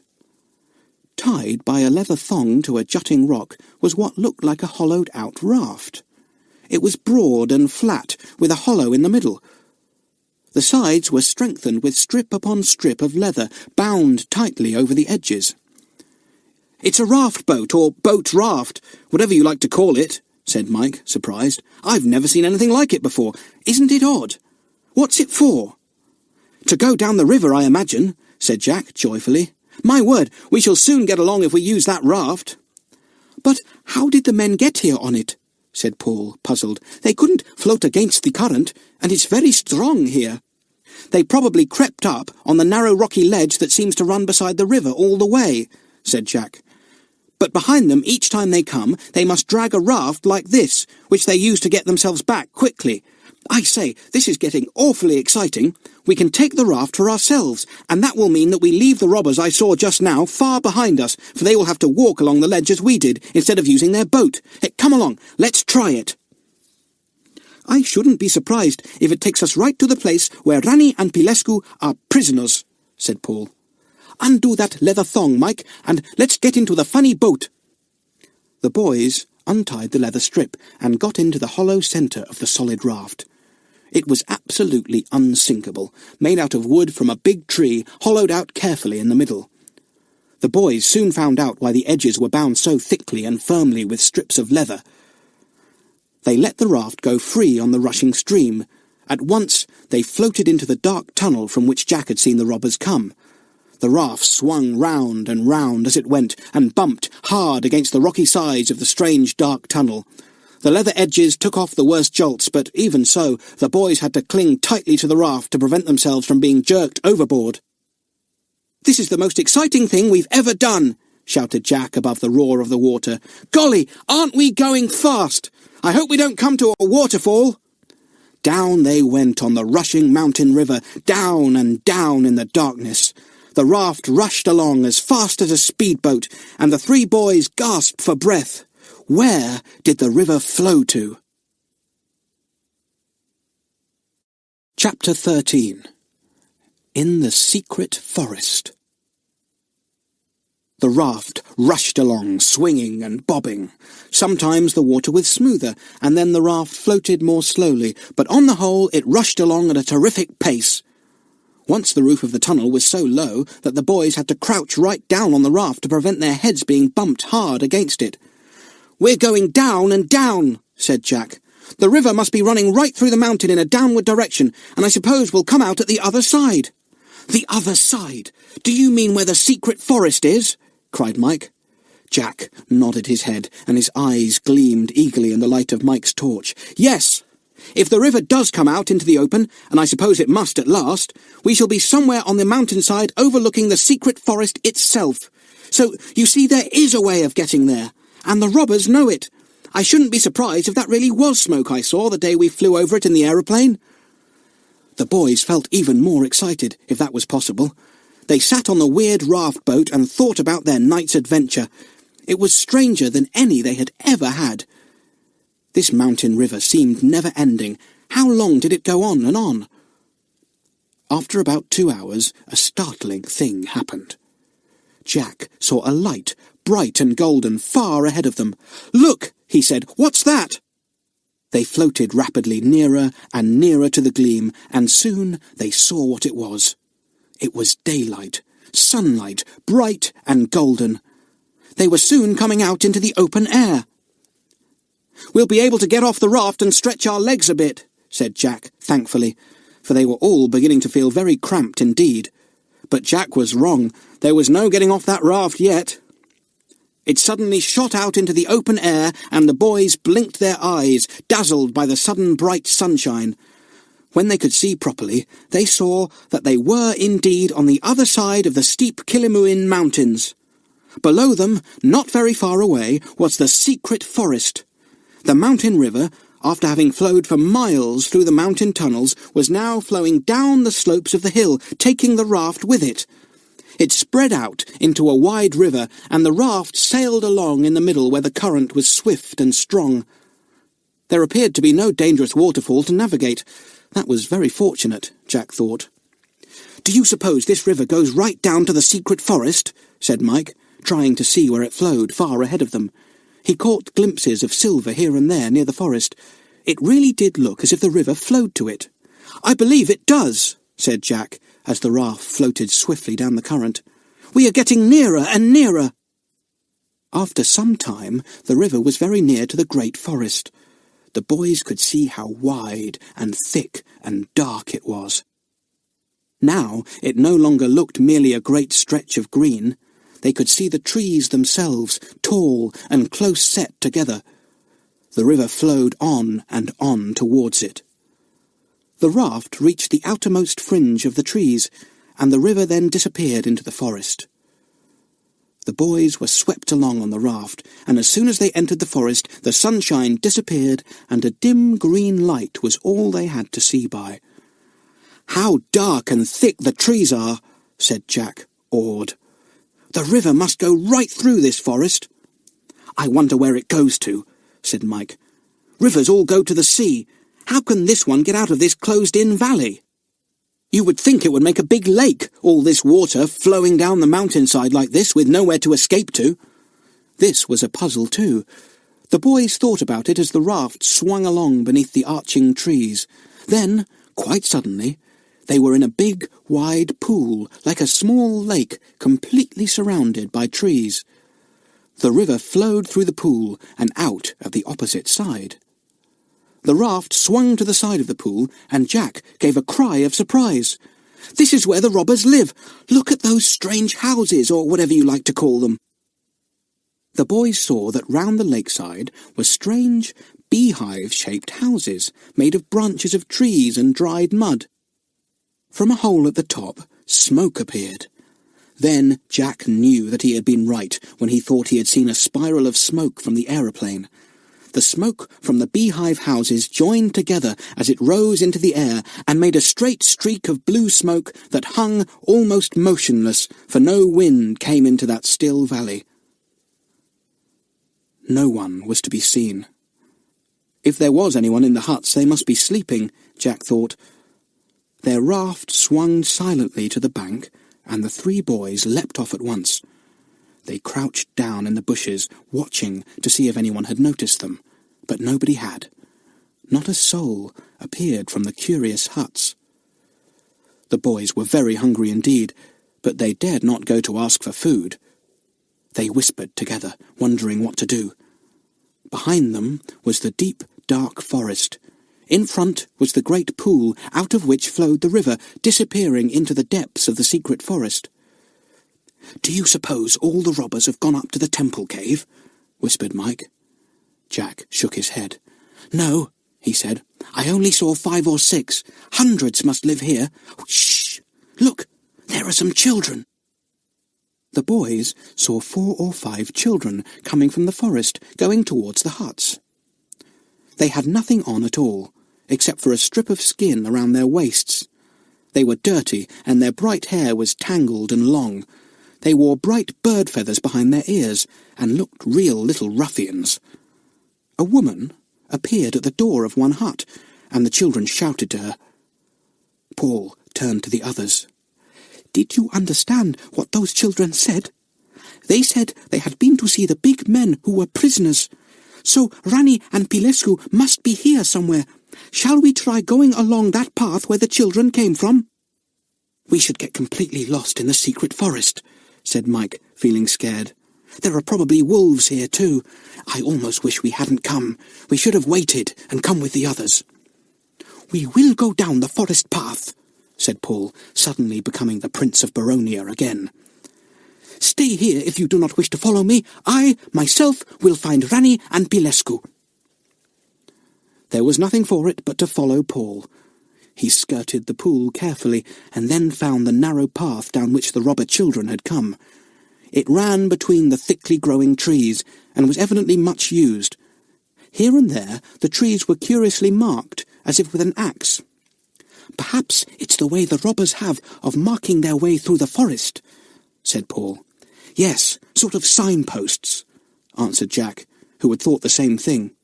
"Well, as long as I see those marks, I shan't feel lost." They went on down the narrow, twisting path. It curved round trees, wandered between the thick trunks, and seemed never-ending. Now and again the children saw the axe marks on a tree again. The forest was very quiet and still. No wind moved the branches of the trees. No bird sang. It was very mysterious and silent. Jack's sharp ears heard the sound of voices. "Someone's coming," he said. "Shin up a tree, quick!" The three chose trees that did not seem too difficult to climb quickly. They were up them in a trice. A squirrel-like animal bounded away in alarm from Jack. The boy peered down between the branches. He saw 3 more children going along, fortunately towards the pool they had left. They shouted to one another, and seemed to be playing some sort of hopping game. They soon passed, and did not guess that there were 3 pairs of anxious eyes following their movements from the branches above them. As soon as the robber children were out of sight, the boys jumped down and went on again. "I hope they haven't hidden Rani and Pilescu too far away," said Jack with a groan. "I'm getting tired again, and awfully hungry." "So am I," said Mike. Paul said nothing. He meant to go on until he found his men. He did not seem to be tired, though he looked it. Jack thought he was a very plucky boy indeed, for he was younger and smaller than the other 2, and yet managed to keep up with them very well. Jack stopped again, and motioned to the others to listen. They stood still, and heard voices once more. Up a tree they went at once, but this time the voices did not come any nearer. Paul suddenly went red with excitement. He leaned towards Jack, who was on the branch next to him. "Jack, I think that is Pilescu's deep voice. Listen!" They all listened, and through the forest came the deep tones of Pilescu's voice, without a doubt. In a trice the boys had shinned down the tree again, and were running down the path towards the voices. They came out into a small clearing. In the middle of this there was a hole, or what looked like a hole from where the boys stood. Across the top of the hole were laid heavy beams of wood, separated each from the other by a few inches, to allow air to penetrate into the hole. It was from this hole or pit that the voices came. Mike took a quick look round the clearing to see if anyone was there, but it seemed to be completely empty. He ran across to the pit. "Rani! Pilescu!" he cried, and Paul tried to force apart the heavy logs of wood. "Rani, are you there? Pilescu, are you hurt?" cried Paul in a low voice. There was an astonished silence, and then came Rani's voice, mingled with Pilescu's. "Paul, little lord, what are you doing here? Paul, can it be you?" "Yes, I'm here, and Mike and Jack," said Paul. "We have come to rescue you." "But how did you get here?" cried Rani in amazement. "Did you come through the mountain and down the river into the depths of the secret forest?" "Yes," said Mike. "It has been a tremendous adventure, I can tell you." "Are you all right?" asked Pilescu. "Yes, except that we're awfully hungry," said Jack with a laugh. "If you can move these logs with our help, we will give you food," said Rani. We have some here in the pit. The robbers put bread and water here, and we have plenty. Goodness knows what they meant to do with us. I suppose they captured us because they knew we had found the secret of their coming and going and did not want us to tell anyone." The boys began to try and move the heavy logs. Rani and Pilescu helped them. They shifted little by little, though it was as much as the whole 5 of them could do to move them even an inch. At last, however, there was enough space for Rani and Pilescu to squeeze out of the pit and haul themselves up onto the level ground. They sat there, panting. "Not a nice prison at all," said Rani jokingly, as he saw tears in Paul's eyes. The boy had been very anxious about his 2 friends, and now that he had Rani's arm about him again, he was so relieved he felt almost like crying. "Funny boy, isn't he?" whispered Mike to Jack. "So awfully brave, and yet he cries like a girl sometimes." "We'd better hide quickly," said Rani. "The robbers may come back at any moment, and we don't want them to find us all here. They would have 5 prisoners then, instead of 2. Let's push the logs back exactly as they were, Mike. It will puzzle the robbers to know how we escaped when they see that the logs have apparently not been moved." Chapter 14. Back to the robber camp. It was easy to shift the logs back into position, for now Rani and Pilescu were able to use the whole of their strength, instead of being hindered by being in a deep pit. They finished their task, and then went to discuss their next move under some thick bushes at the edge of the clearing. They had a good view of the path from there, and could see anyone coming, though they themselves could not be seen. They sat down and talked earnestly. Jack told the 2 Baronians all that had happened, and they were amazed. "Shall we try and get back home the way we came?" asked Mike. "Perhaps that would be best." "I don't know about that," said Rani. "Once the robbers discover we are gone, they will be on the lookout for us, and probably men will be guarding the way back, ready to take us again." "Well, what else is there to do?" asked Paul impatiently. "Let us think carefully, little lord," said Rani. "Can there be any other way out of this secret forest, so well hidden within the great Killimoon mountains?" Everyone was silent. It was quite impossible to climb the surrounding mountains, even if they could make their way through the depths of the forest towards them. Jack spoke at last. "Rani, where do you suppose this river goes to? It must go somewhere. If it was penned up in this valley, it would make a simply enormous lake, and it doesn't do that, or we should have seen it from the air when we flew over." Rani sat and thought. "It must go somewhere, of course," he said. "Maybe it finds its way underground, as it did in the mountain. You think, perhaps, it would be a good idea to follow the river, Jack, and see if we can float away on it, maybe through a tunnel in one of the mountains to the other side?" "We could try," said Jack doubtfully. "We could go back to the weird beehive-like houses tonight and see if our raft is still there. If it is, we could board it and go off on the river. The river won't take us backwards, that is certain, so we shall have to go forwards with it." "Well, we will try that," said Rani, though he did not sound very hopeful. "Let us eat now, shall we? You must, as you said, be very hungry." The Baronians had brought the bread with them from the pit. All 5 began to eat, thinking of the adventure that lay ahead. Pilescu looked at the 3 boys. He saw that they were worn out. "We will find a good hiding place and rest there," he said to Rani. "We shall need to be fresh for tonight. Come then, I will carry Paul. He is already half asleep." But before they could creep away, they heard the sound of voices, and saw 3 or 4 robber women coming down the path, carrying pitchers of water and more bread. They had evidently come to bring food to the prisoners. Very silently, the 5 vanished into the trees. The women went to the pit and placed the food and water beside it. They had apparently been told to take it there and leave it, so that the men could hand it down to the prisoners when they came later, and could move the logs a little apart. It was beyond the women's strength to move them. The women peered curiously between the logs, and were amazed when they could not see the prisoners. They chattered together excitedly, and then peered down again. It was dark in the pit, but even so, they should have been able to catch sight of the two men. Had not the children been to see them that morning, and come back with tales of their fierce shouts and cries, their fiery red hair and beards? Then why could not these things be seen and heard now? The women became certain that the prisoners were not there. Yet how could they have escaped? The logs were still across the mouth of the pit, and no men could move those without help from outside. It was a mystery to them. Chattering loudly, they fled away back to the robber encampment to tell the news. They left the food and water beside the empty pit. As soon as the women had gone, Rani slipped out of his hiding place and went to the pit. He took the bread and ran back to the others. "This may be useful," he said.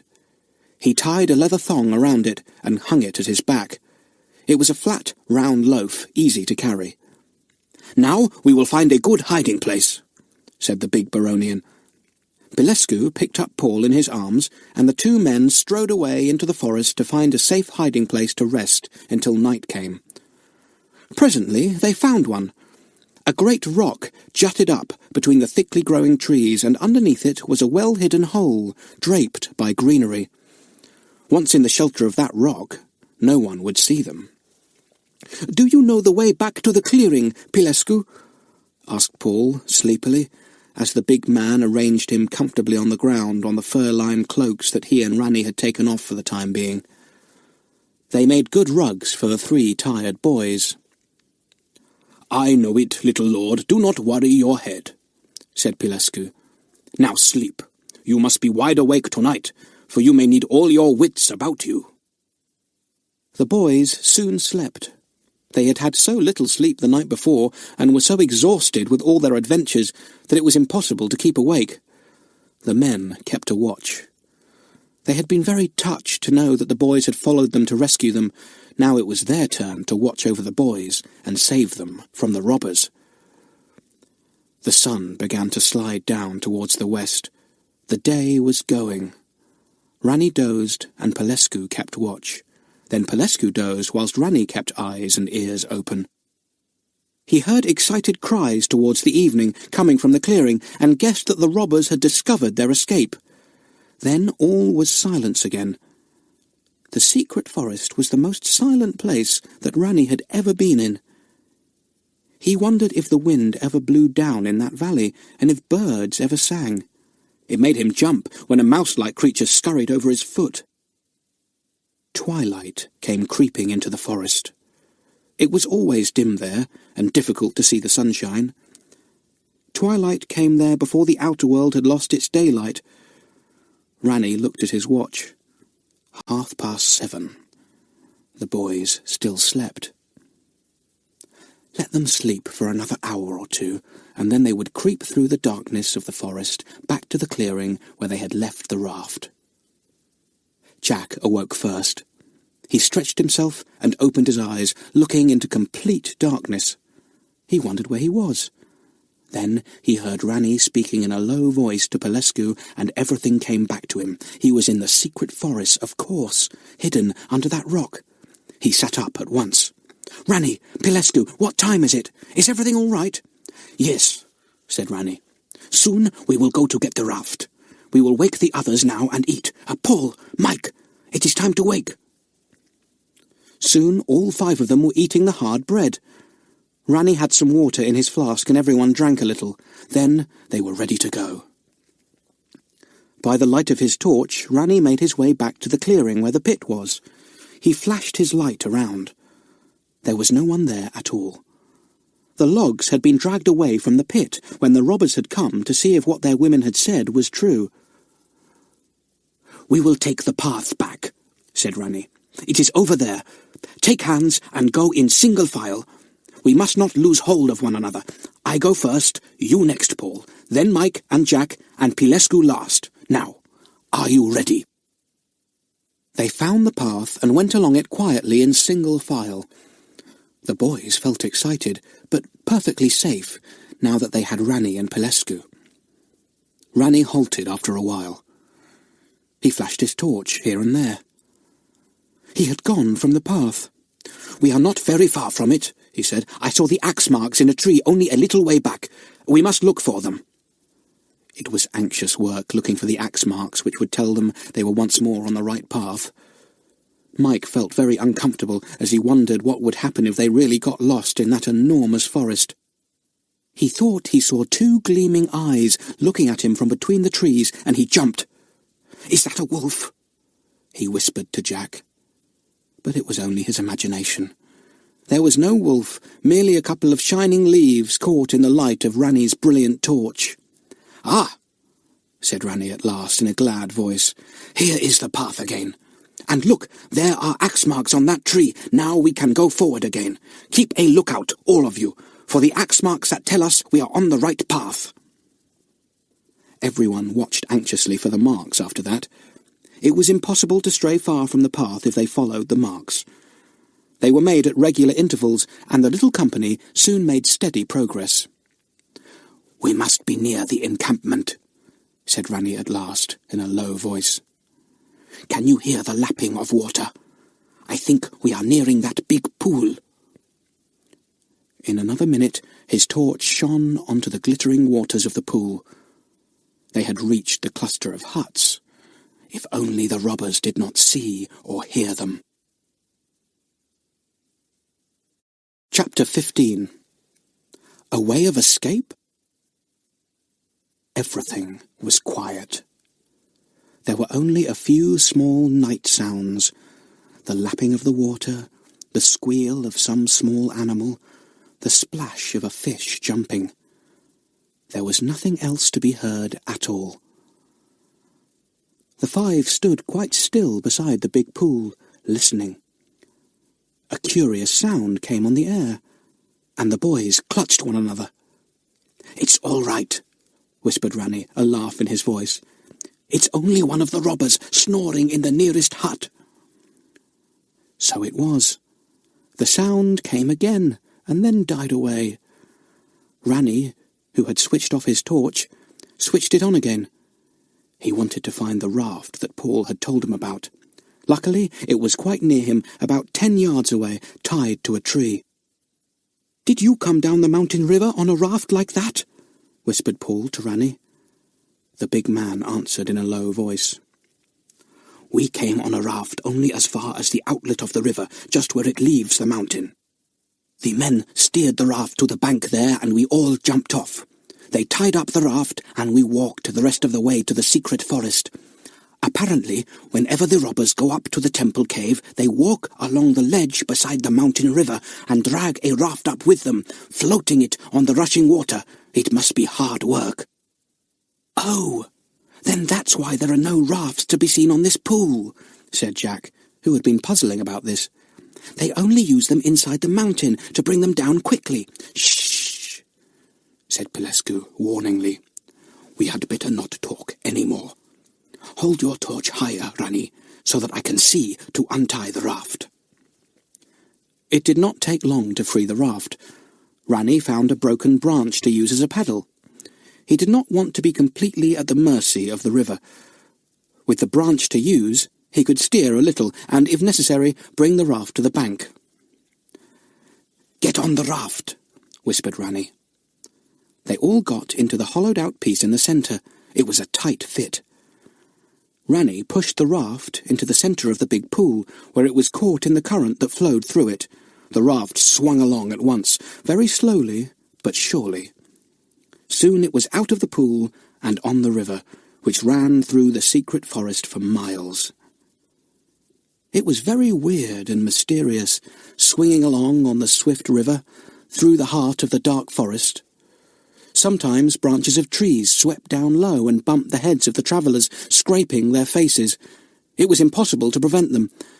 Ranni tried shining his torch so that they might have warning of overhanging boughs, but the river was swift, and the down-sweeping branches were on them before they knew. The boys huddled against one another, stiff and uncomfortable. When a big branch nearly took Paul overboard and gave him a great bruise on his forehead, Ranni decided to moor the raft till the night was over. He did not expect the robbers to pursue them down the river, because they had no boats. So he tied the raft to a tree, and the 5 of them nibbled bread and talked in low voices. Rani fell off to sleep after a while, but the boys were wide awake now. Pilescu kept watch. It seemed a long time till dawn, but at last it came. The trees were so thick just there that the boys could see no sunlight, only a gradual lightening around them, as the tree trunks began to show and the leaves to take on colour. "We'll go on now," said Rani. He untied the raft, and on they went again, caught by the strong current. Now they could see when branches of trees would scrape over the raft, and Rani steered to avoid them. The river wound in and out, and suddenly took a great curve, almost doubling back on itself. "I hope it doesn't flow back very far," said Pilescu. "We don't want to land back near the robber camp." The river did wind back a good way, and at one part, although the little company did not know it, it was only about a mile from the robbers. It had a strange course in the secret forest. It flowed halfway through, doubled back, and finally flowed out of the trees about 6 miles from where it first flowed in.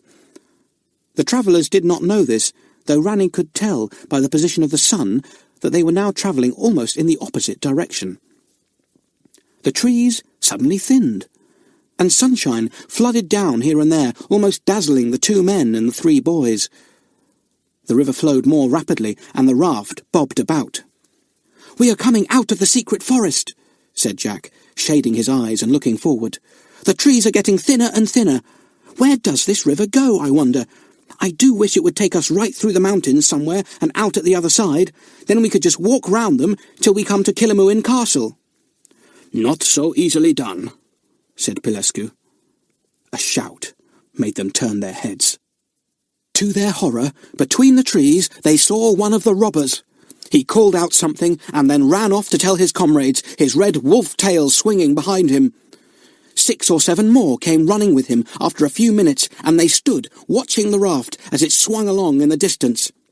One robber yelled something after them. "What did he say?" asked Jack. Rani looked a little solemn. "He speaks a curious dialect," he said, "but I think I understood him to say, 'Soon, soon you will be in the middle of the earth.' I wonder what he meant." Everyone thought about it. "Do you think it means that the river goes down underground?" asked Jack. "Well, if it does, it's what we want, isn't it?" "It depends on whether there is room for the raft or not," said Rani. "We must keep a sharp lookout." The river ran on.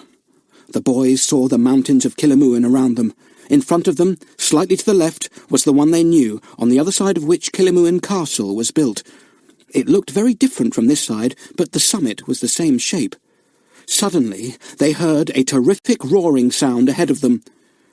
Quick as thought, Rani plunged the tree branch into the water and tried to steer the raft out of the current, but it was very swift and the raft kept on its course.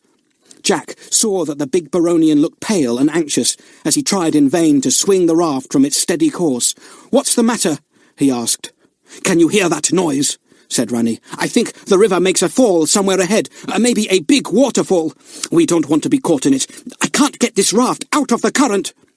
Pilescu suddenly slipped overboard, and taking the raft with one hand, tried to swim to the shore with it, but he could not move it from the swift current. "Jump!" he cried to the others. "Jump and swim! It's our only hope! We are getting near the fall!" Everyone jumped into the water. Paul was the weakest swimmer, and Big Rani took him on his back. The raft went bobbing off by itself. Pilescu helped Mike and Jack, but it was a stiff struggle to get to the bank of the swiftly running river. They sat there, exhausted, hoping that no robber would come by, for they had no strength to resist anyone. They recovered after a while. The hot sun dried their clothes, and steam began to rise from them. "I wonder what happened to the raft," said Jack. "We'll go and see," said Rani. "The noise is so tremendous here that the waterfall, or whatever it is, can't be very far ahead. I think it must be where that fine mist hangs in the air over there, like smoke." They walked on beside the river over rough ground. The noise became louder and louder. Then they suddenly saw what happened to the mountain river. They rounded a big rock and came to the place where fine spray flew. The great silver river rushed by them and then disappeared completely. No river flowed ahead. The whole of the water vanished somewhere in that little place. Ranny went forward cautiously. He called to the others. "It's a good thing we got off the raft when we did. The river goes right down into the earth here." All the others joined Ranny. The spray soaked them as they stood there, trying to see where the volume of water went to. It really was most extraordinary. There appeared to be a great cavern or chasm in the ground into which the river emptied itself with a terrific roar. The water fell into the enormous hole and completely disappeared. "So that's what the robber meant when he shouted that we should soon be in the middle of the earth," said Jack. "That water must go deep down into enormous holes and crevices among the rocks. I suppose it goes right under the surrounding mountains and comes out somewhere else as a river again. How amazing!" "What a mercy we leapt off the raft," said Mike, feeling scared at the thought of what might have happened if they and the raft together had plunged down into the heart of the earth. "Golly, this river has an exciting course. Through the mountain, down the slope, into the secret forest, out again, and down this chasm. Well, there's no way out for us here, that's certain." The 5 travellers left the curious place and went to sit by a sun-warmed rock to dry their spray-wet clothes once more. "The robbers must think we are all lost in the depths of the earth now," said Pilescu. "They will not be on the watch for us any more. That is something to the good, at any rate." "What are we going to do?" asked Paul. "There is only one thing to do, my little lord," said Pilescu. "We must go back the way we came." "What? Up into the mountain, beside the river all the way, and back to the temple cave?" cried Paul. "Oh, we shall never do that." "We must," said Ranny. "It is the only way out. I am going to climb a high tree so that I may see where the river flows out of the mountain." He climbed up the biggest tree nearby and shaded his eyes for a long time. Then he came down. "I cannot see where the river comes forth from Killimoon," he said. "It is too far away. But I can see where the water enters the secret forest, or I think I can. We must go to the east and walk until we come to the river. We cannot miss it, for it will lie right across our path." "Let us have something to eat first," said Paul. "Where is the bread? There is plenty left, isn't there?" There was not plenty, but there was enough. They sat and ate hungrily. Then Ranny rose, and everyone got up too. "Now to find the river again," said Ranny. "We will skirt the secret forest until we come to the rushing water. Then we will follow it upwards to the mountain." Chapter 16. The Terrible Storm. Meanwhile, what had happened to the 2 girls? They had done as the boys had suggested, and had awakened Tuku and Yarman at once. The couple sat up in their bed, bewildered at the children's extraordinary story. Ranny and Pilescu captured by the robbers? The statue that split into 2? All the boys gone? It seemed like an unbelievable nightmare to Yarman and Tuku. "We can do nothing tonight," said Tuku, nursing his injured arm. "The servants would be of no use to hunt for the boys and the others. They would be too afraid. Tomorrow early we must send the servants to gather together the villagers of the mountainside." The girls did not want to wait so long, but there was nothing else to be done. They went back to bed, but not to sleep. They cuddled together on a small couch, covered with a warm fur rug, and talked together, worried about the boys. At last, just before dawn, they dozed off and were awakened by Yarman. Soon everyone in the castle knew what had happened the night before. The servants went about with scared faces.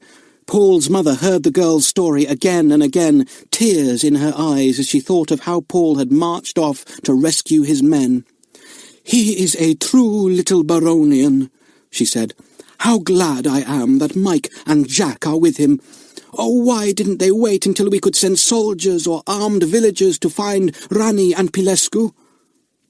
A band of people came climbing up on mountain ponies, fetched by servants of the castle and by the goatherd Beowulf.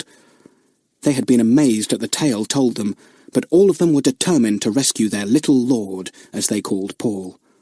Beowulf was with them. He led them up the hill to the old temple cave. The villagers shrank back in fear when they saw the strange stone images. The statue of the sitting man, at the back, was now whole again. The robbers that the boys had seen the night before had come up to the cave, found the statue in half, and, fearing their secret had been discovered, had closed the two halves together once more and gone back into the cave below. Peggy and Nora watched blind Beowulf put his finger into the right ear of the statue. The villagers cried out in wonder when they saw the stone man split in half and divide slowly. Beowulf pointed down to the hole that the statue hid so well. "That is the way," he said. The villagers went to the hole and looked down. They shivered. They did not want to go down at all. Thoughts of mysterious magic, of mountain spirits, filled their heads. But one, bolder than the rest, slid down the rope, calling to the others to follow. One by one, they went down. The girls wanted to go too, but Tuku and Yarman forbade them sternly. "This is men's work," they said. "You would only get in the way." So the girls had to go back to the castle, where Paul's mother sat waiting for news, white and anxious. Nora and Peggy tried to comfort her by telling her of the adventures they and the boys had had before, and how they had always won through in the end. The Queen smiled at them and sighed. "You are adventurous children," she said. "Wherever you go, you have adventures. I shall be glad when this adventure is over." There was no news at all that day. The search party did not return. Beowulf came down from the temple to say that, although he had listened well by the hole, he had heard nothing. For the first time he was angry with his blindness, for he badly wanted to follow his friends into the mountain, but he did not dare to because he would be completely lost in a place he did not know. Towards tea-time, the sky suddenly darkened. The girls went to the window. Yarman was with them, and she looked out too. "A storm is coming," she said, pointing to the west. "A great storm. You must not be frightened, little ones. Sometimes, when the weather has been hot, the big clouds blow up, and the lightning tears the sky in two, whilst the thunder roars and echoes round." "We are not afraid of storms, Yarman," said Nora. "It ought to be a wonderful sight, a storm in the Killimoon mountains." The sky grew so black that the girls could not see to read.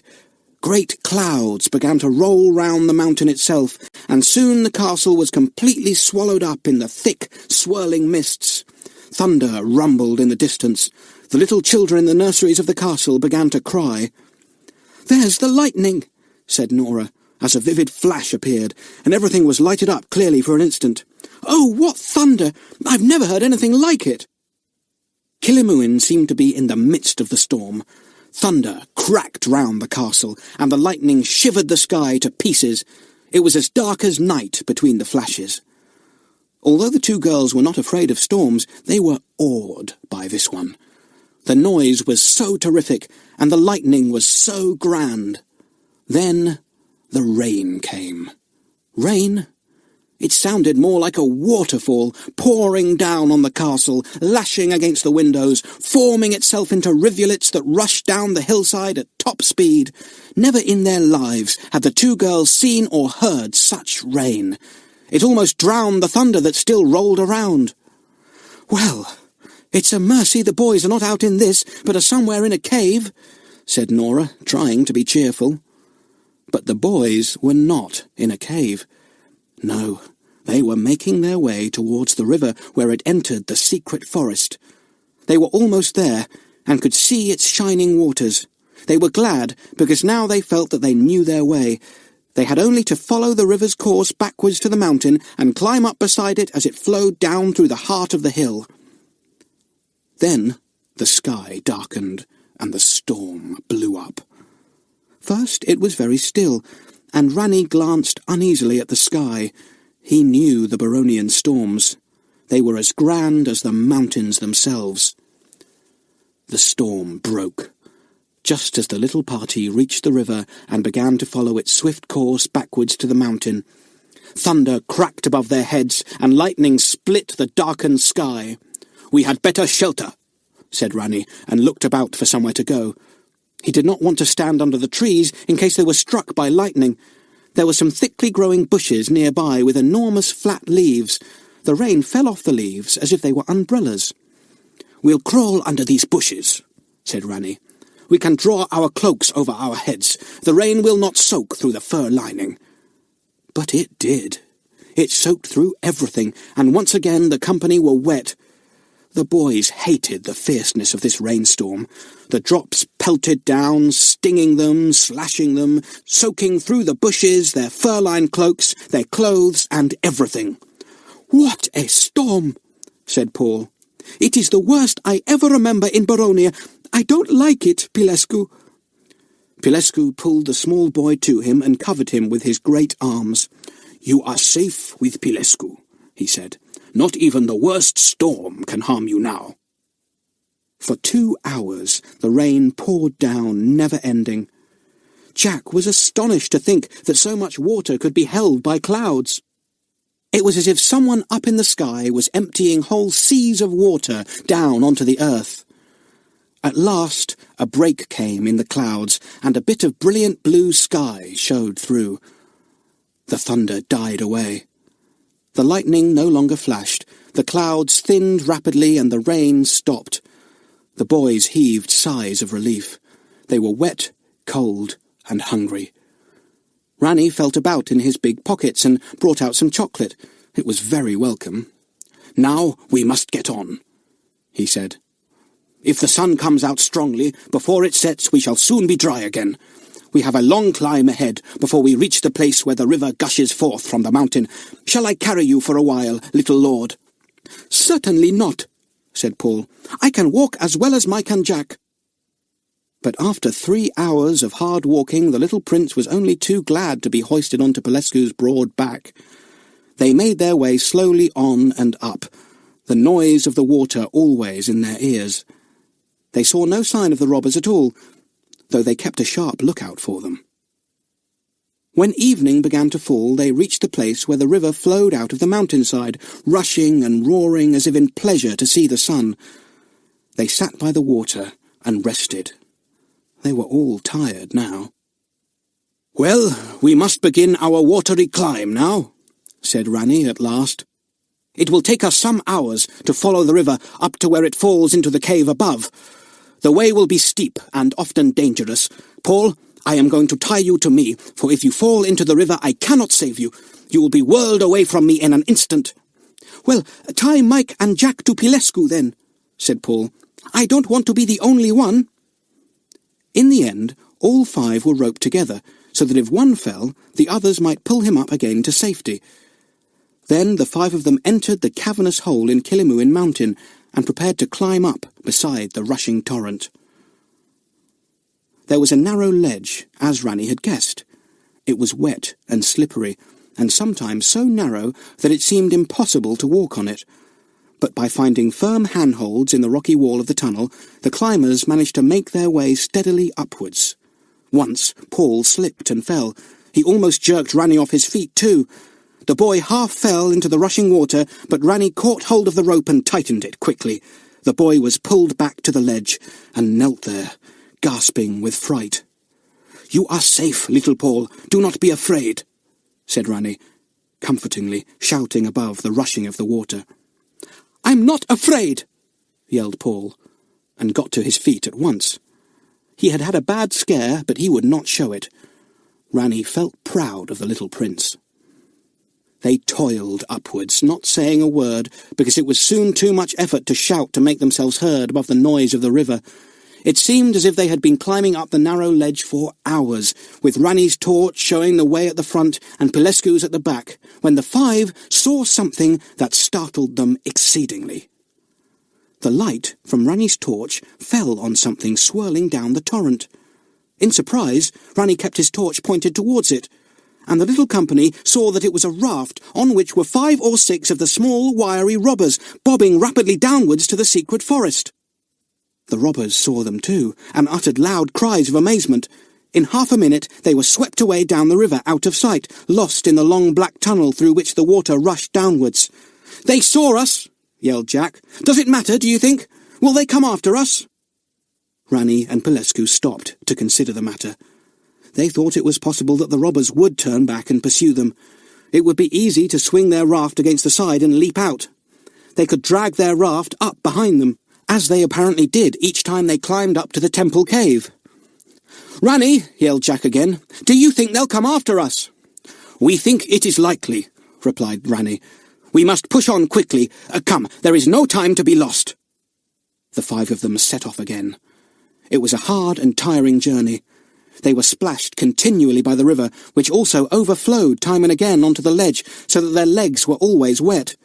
Sometimes the tunnel was very low, and once the company had to go down on hands and knees and crawl like that round a bend of the ledge, their heads touching the roof of the tunnel.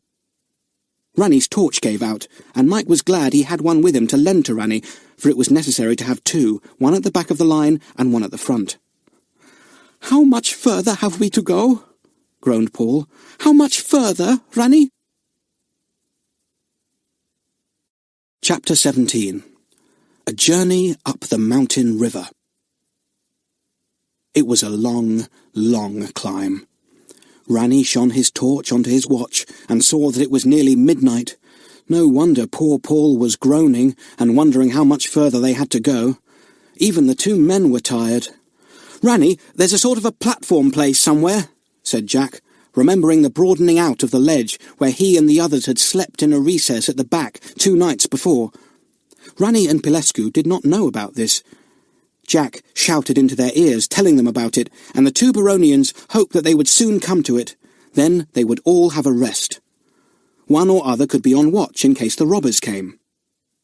Up they went again, stumbling over the rough, rocky ledge that ran beside the river. Once Mike slipped and fell headlong into the water. He pulled Jack right off his feet, and both boys disappeared. Paul gave a scream of fright, but Pilescu stood steady and gripped the rope. He pulled Jack and Mike firmly back to the side and helped the soaking boys out. They were shivering as much with fright as with cold. It was not at all a nice feeling to take a plunge unexpectedly into the icy mountain water. They were glad that Rani had had the idea of roping everyone together.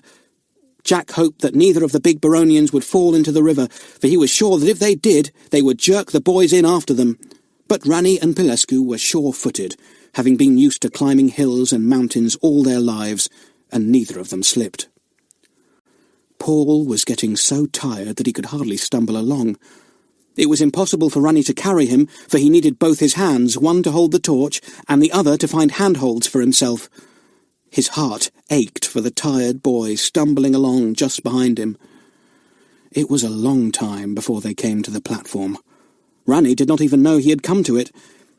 He went along the ledge, feeling the wall, not noticing at first that he was getting further from the river. Mike gave a shout. "I believe it's the platform! Oh, good! This ledge is widening out tremendously!" Rani and Pilescu stopped and flashed their torches around. It was the platform, as the boys called it. Thank goodness for that. "There's the recess where we slept! Look!" shouted Mike. The men saw the hollowed-out recess in the wall at the back, lined with fur rugs. They saw something else, too. On the little shelf above was more bread, placed there by the robbers the company had seen swinging down on their raft 2 or 3 hours before. "Now this is really good," said Rani. He set Paul on his knee, took the bread, and broke it into pieces. Mike and Jack took some and began to eat hungrily. But Paul was too exhausted. He could eat nothing. His head fell forward on Rani's broad chest, and he was asleep at once.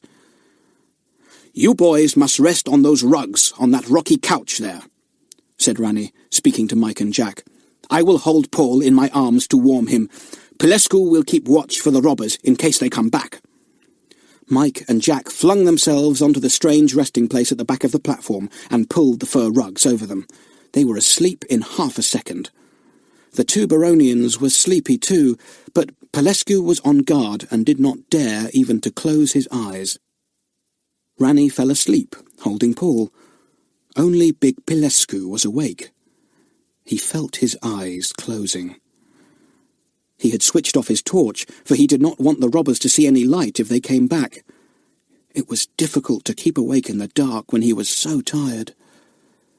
His head nodded. He stood up at once. He knew it would be impossible not to sleep if he remained seated. He began to walk up and down the platform like a lion in a cage. That kept him awake. He was not likely to fall asleep on his feet. He paced steadily for 2 hours. Then he stiffened and listened. He could hear voices. They echoed up from the tunnel below. It must be the returning robbers. "They have managed to get their raft to the side and land, and have turned back to come after us," thought Pilescu. "What are we to do? They will be on us before we can escape. How I wish I had a gun with me." But the robbers had taken away all the weapons carried by the Baronians. Neither Rani nor Pilescu had anything to defend themselves with except their bare hands. Well, they could make good use of those. The voices came nearer. Pilescu woke Rani and whispered the news to him. Rani put the sleeping Paul into the recess at the back with the other boys. He did not wake. "We will cover ourselves with our cloaks and sit with our backs to the wall on either side of the recess," whispered Rani. "It is just possible that the robbers may not see us and may not guess that we are resting here. They would think that we are going ahead as fast as we could." They could not hear any voices now. They guessed that the robbers were very near. They carried no torch, but were coming along the ledge they knew so well in complete darkness. Rani's sharp ears caught the sound of panting. A robber was on the platform. The 2 Baronians sat perfectly still, hoping that the 3 sleeping boys would make no sound. They had covered them completely with the rugs so that any snoring might not be heard. It was amazing that Rani had been able to hear the robbers, because the river made almost as much noise there as anywhere else. There came the sound of a loud voice, and it was clear that all the robbers were now on the platform. Rani and Pilescu strained their ears for any signs that the wolf-tailed men were going to explore the wide ledge. There appeared to be no more sounds at all.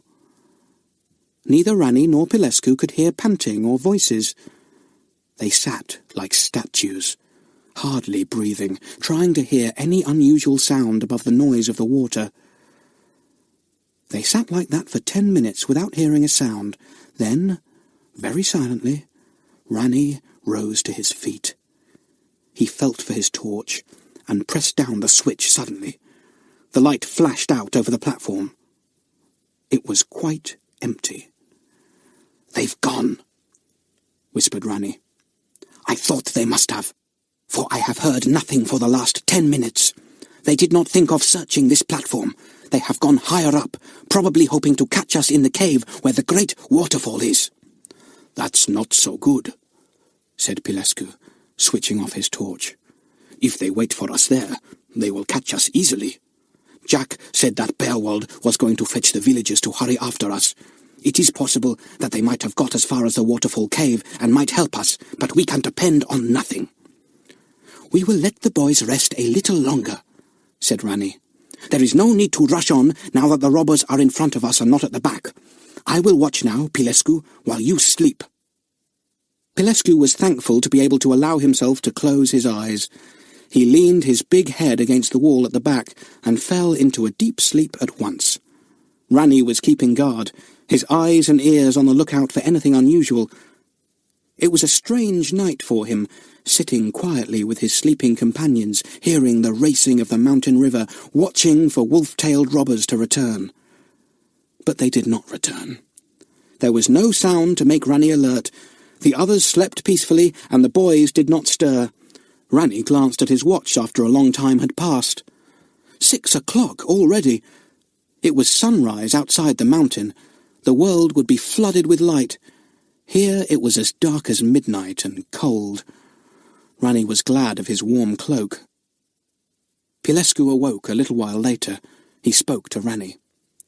"Have you heard anything, Rani?" "Nothing," said Rani. "It is nearly 7 o'clock, Pilescu. Shall we wake the boys and go on? There is no use in staying here. Even if the robbers are lying in wait for us above, we must push on." "Yes," said Pilescu, yawning. "I feel better now. I think I could tackle 4 or 5 of those ruffians at once. I will wake the boys." He awoke them all. They did not want to open their eyes, but at last they did, and soon sat munching some of the bread they had found on the little shelf nearby the night before. Ranny told them how the robbers had gone by in the night without discovering them. "It's not very nice to think they're somewhere further up, waiting for us," said Mike, feeling uncomfortable. "I suppose they'll be in one of the caves. We'll have to look out." "We'll look out all right," said Jack, who, like Pulescu, felt all the better for his night's sleep. "I'm not standing any nonsense from wolf-tailed robbers."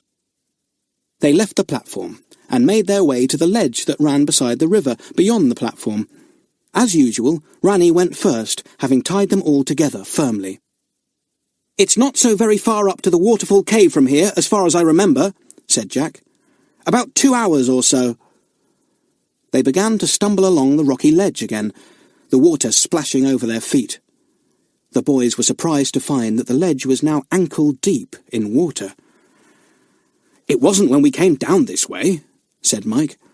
"Was it as deep as this when you and Pulescu were brought down by the robbers, Ranny?" "No," said Ranny, puzzled. "It barely ran over the ledge. Look out, it's quite deep here. The river is overflowing its channel by about a foot. We shall be up to our knees." So they were. It was very puzzling and rather disturbing. Why was the water swelling like that? Chapter 18. In the Cave of the Waterfall. The higher they went, the deeper the water became that overflowed the ledge. The river roared more loudly too. Ranny puzzled over it, and then suddenly realized the reason. "It's the terrific rainstorm that has caused the river to swell," he called back, his voice rising over the roar of the water. "The rain has soaked deep into the mountain and has made its way to the river. You know what a rainstorm we had yesterday. It seemed as if whole seas of water had been emptied down on the earth. The river is swelling rapidly. I hope it doesn't swell much more, or we shall find it impossible to get along." This was a very frightening thought. It would be dreadful to be trapped in the mountain tunnel, with a rushing river rising higher and higher. The 3 boys put their best feet forward and went as quickly as they could. When nearly 2 hours had gone by, they began to hope they were nearing the waterfall cave. The river by now had risen above their knees, and it was difficult to stagger along, because the water pulled against them the whole time. Ranny and Pulescu began to feel very anxious. But, quite suddenly, they heard the sound of the waterfall that fell down into the big cave. It could only be the waterfall they heard, for the noise was so tremendous. "We are nearly there!" yelled Ranny. "Look out for the robbers!" shouted back Jack. They rounded the last bit of the ledge, and, by the light of Ranny's torch, saw that at last they were in the big cave, from which led the passage that would take them to the cave below the temple. They all felt very thankful indeed. There was no sign of the robbers. The 5 of them went cautiously into the cave and looked around. By the light of Ranny's torch, the waterfall seemed to be much bigger than they had remembered. It fell from a great hole in the roof of the cave and then ran down the channel to the tunnel, where it disappeared. "It is greater now," said Ranny. "It must be much swollen by all the rain that fell yesterday. It already fills the hole through which it falls." "What will happen if the hole can't take all the extra water?" asked Jack, curiously. "I don't know," said Ranny. "Now, what shall we do next? Where are those robbers? Are they lying in wait for us somewhere? Are they up in the cave below the temple, or have they gone out on the mountainside to rob again?" "Well, there is nothing for it but to go and see," said Pulescu. "You boys stay down here, whilst Ranny and I go through the passage to the other cave." "No, we will go with you," said Paul at once. "That would be foolish," said Pulescu. "There is no need for all of us to put ourselves in danger. You will stay here until I or Ranny come back to tell you that it is safe for us all to go back down the mountainside to the castle." The boys watched the 2 big Baronians disappear into the narrow passage at the end of the cave opposite the great waterfall. It was difficult to stay behind and wait in patience. They sat in a corner and watched the tremendous fall of water at the other end of the cave. "It's roaring as if it was angry," said Jack. "I don't believe that hole is big enough now for all the volume of water to pour through. It will burst it bigger, I'm sure of it." "Well, the hole's made through the solid rock," said Mike. "It will have to burst the rock." Even as they spoke, a frightening thing happened. The water falling from the roof seemed suddenly to become bigger in volume and noise, and the boys saw a great mass of rock fall slowly from the roof. As Jack had said, the hole was no longer big enough to take the rush of water, and the force of its rush had burst away part of the solid, rocky roof. Water at once flowed over the floor of the cave, almost to the feet of the astonished boys. They leapt up at once, staring at the water falling from the roof at the other end of the cave. "I say, I hope the whole roof doesn't give way," said Jack. "There must be a terrific rush of water to burst through the rock like that." Nothing more happened, except that the extra volume of water made more noise and flooded the floor of the cave almost up to where the boys stood. "Well, anyway, we're safe," said Mike. "We are just at the opening of the passage that leads upwards to the other cave. The water comes from the other direction. If it gets deep in here, we'll have to go up the passage, that's all, away from it." It got no deeper, however, so the boys waited patiently.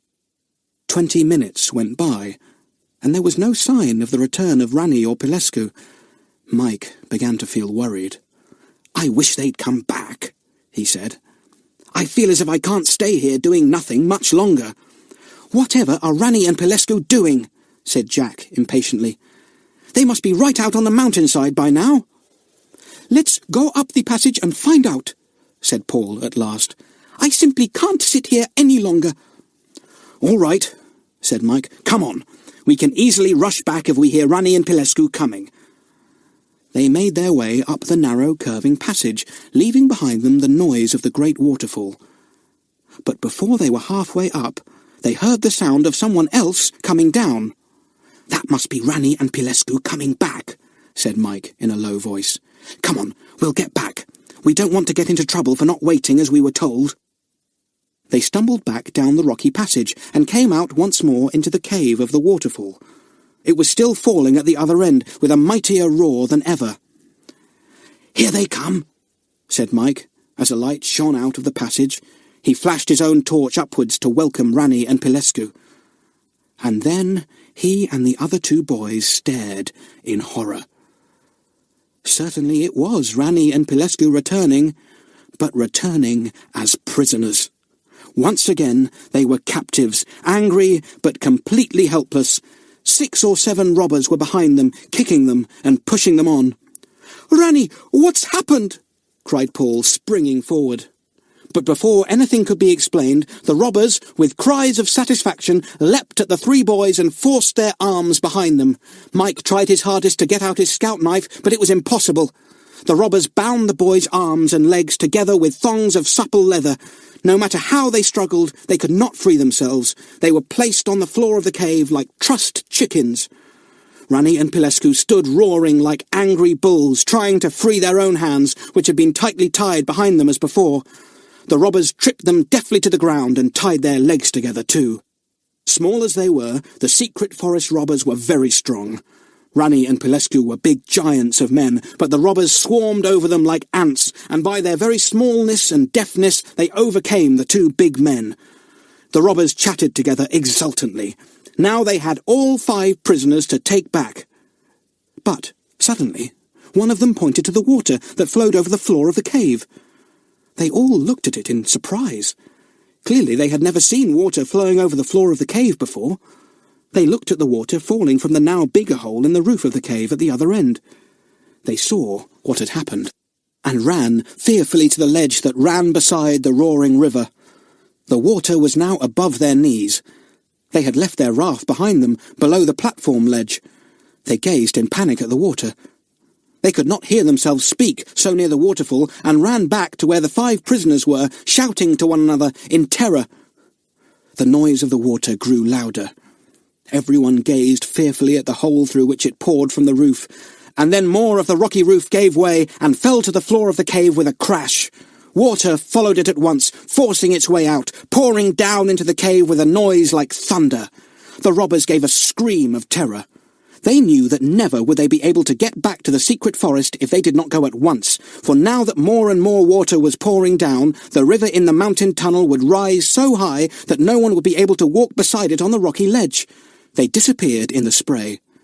Jack raised his head and saw them dimly in the distance, trying to force their way onto the ledge beside the river where it entered the tunnel. It was above their waists.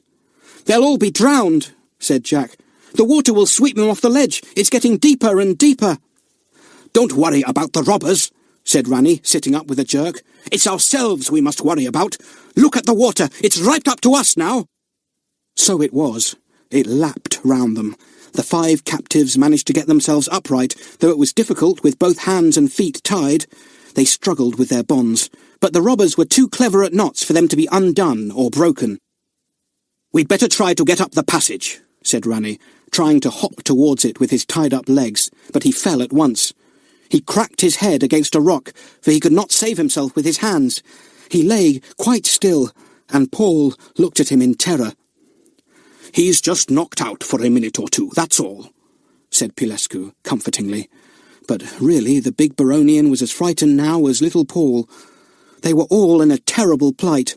At any moment more of the roof might fall in, and the cave would be completely flooded with water.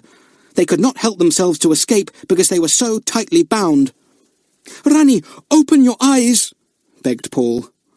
One of the robbers had left a torch shining on a ledge nearby, and its light shone onto Ranny's face as he lay with his eyes shut, half leaning against the rocky wall. "Pilescu, how did you get caught like this?" "We went up into the cave below the temple," said Pilescu. "We found the statue was divided into half, and we climbed up. We could not see a robber anywhere. We went to the mouth of the cave and looked out. We could see nothing at all, because there is a thick mist on the mountainside this morning. We went back into the cave to return to you, when into the cave rushed all the robbers and flung themselves on us.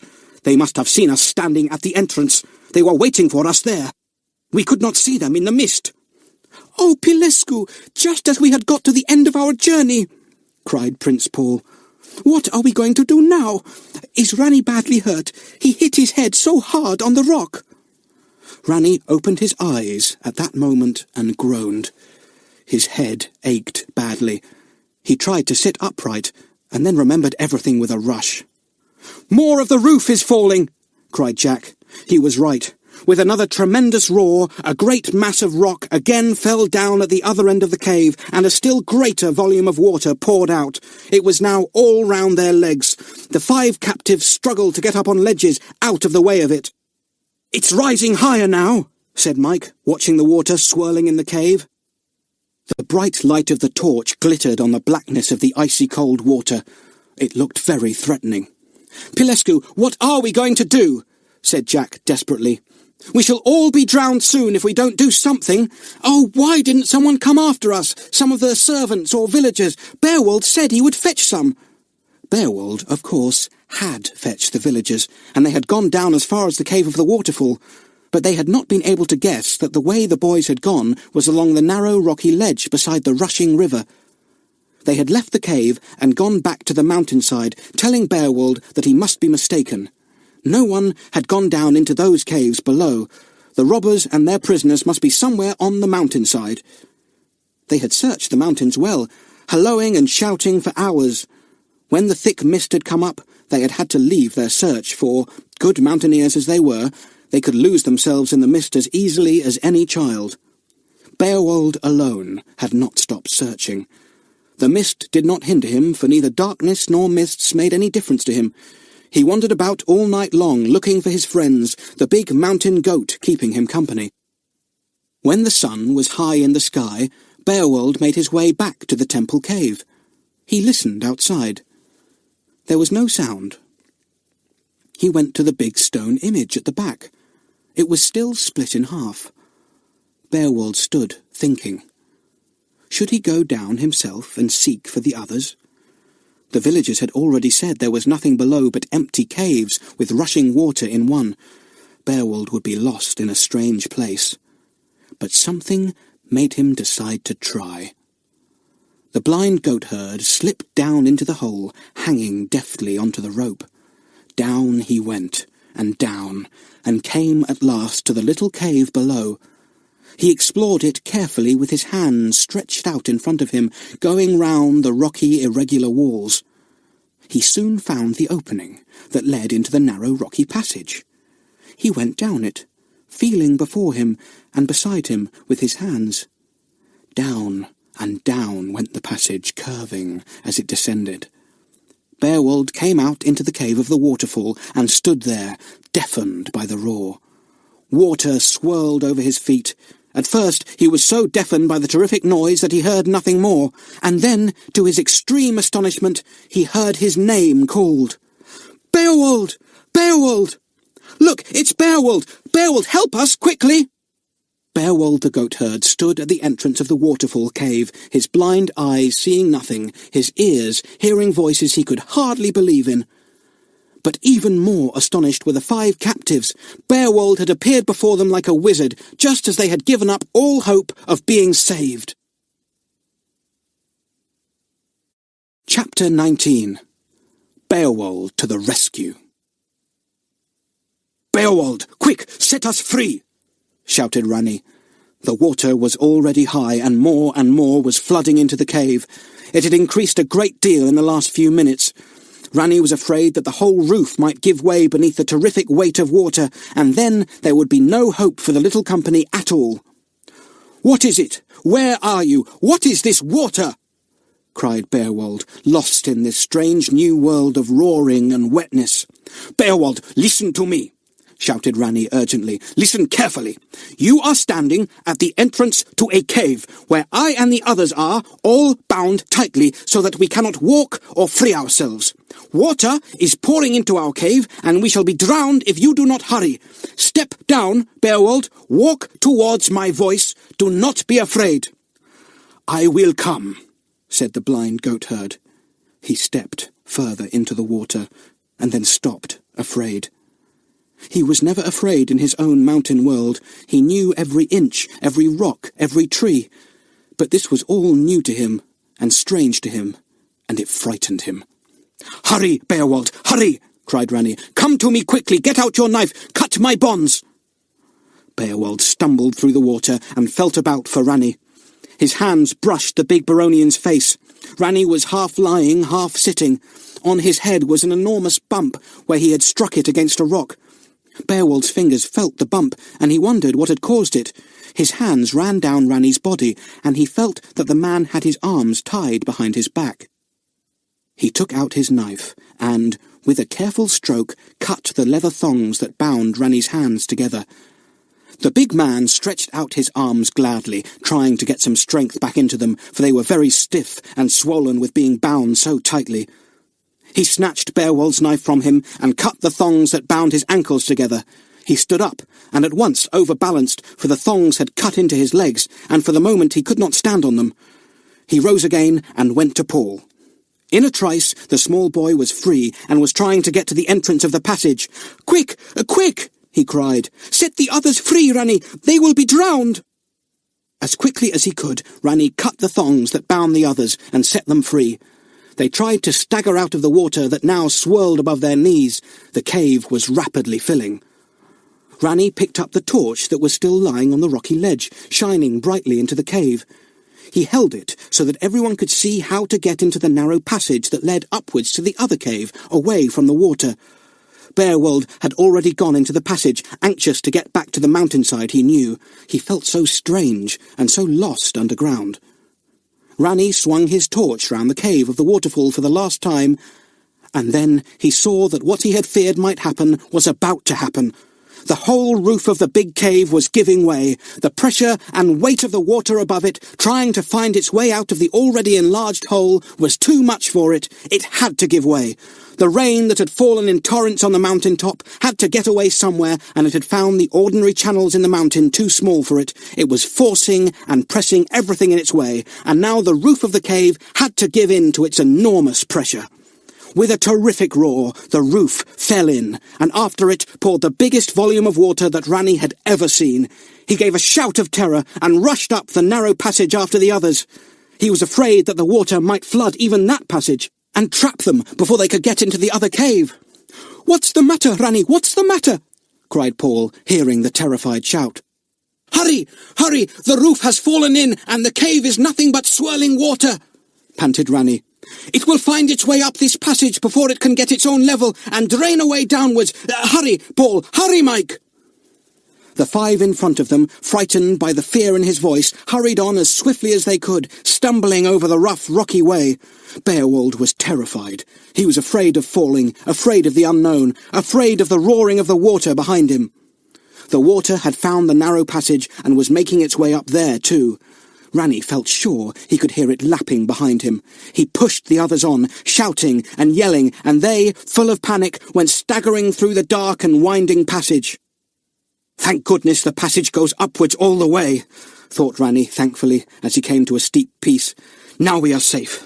The water cannot reach us here, we are too high. Never will anyone be able to get down into the cave of the waterfall again. There will always be water there now that the roof has fallen in." They came out into the cave below the temple at last.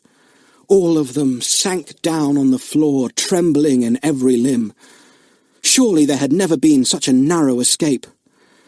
"If Beowulf had not come when he did, we should all have been drowned by now," said Paul in a choking voice.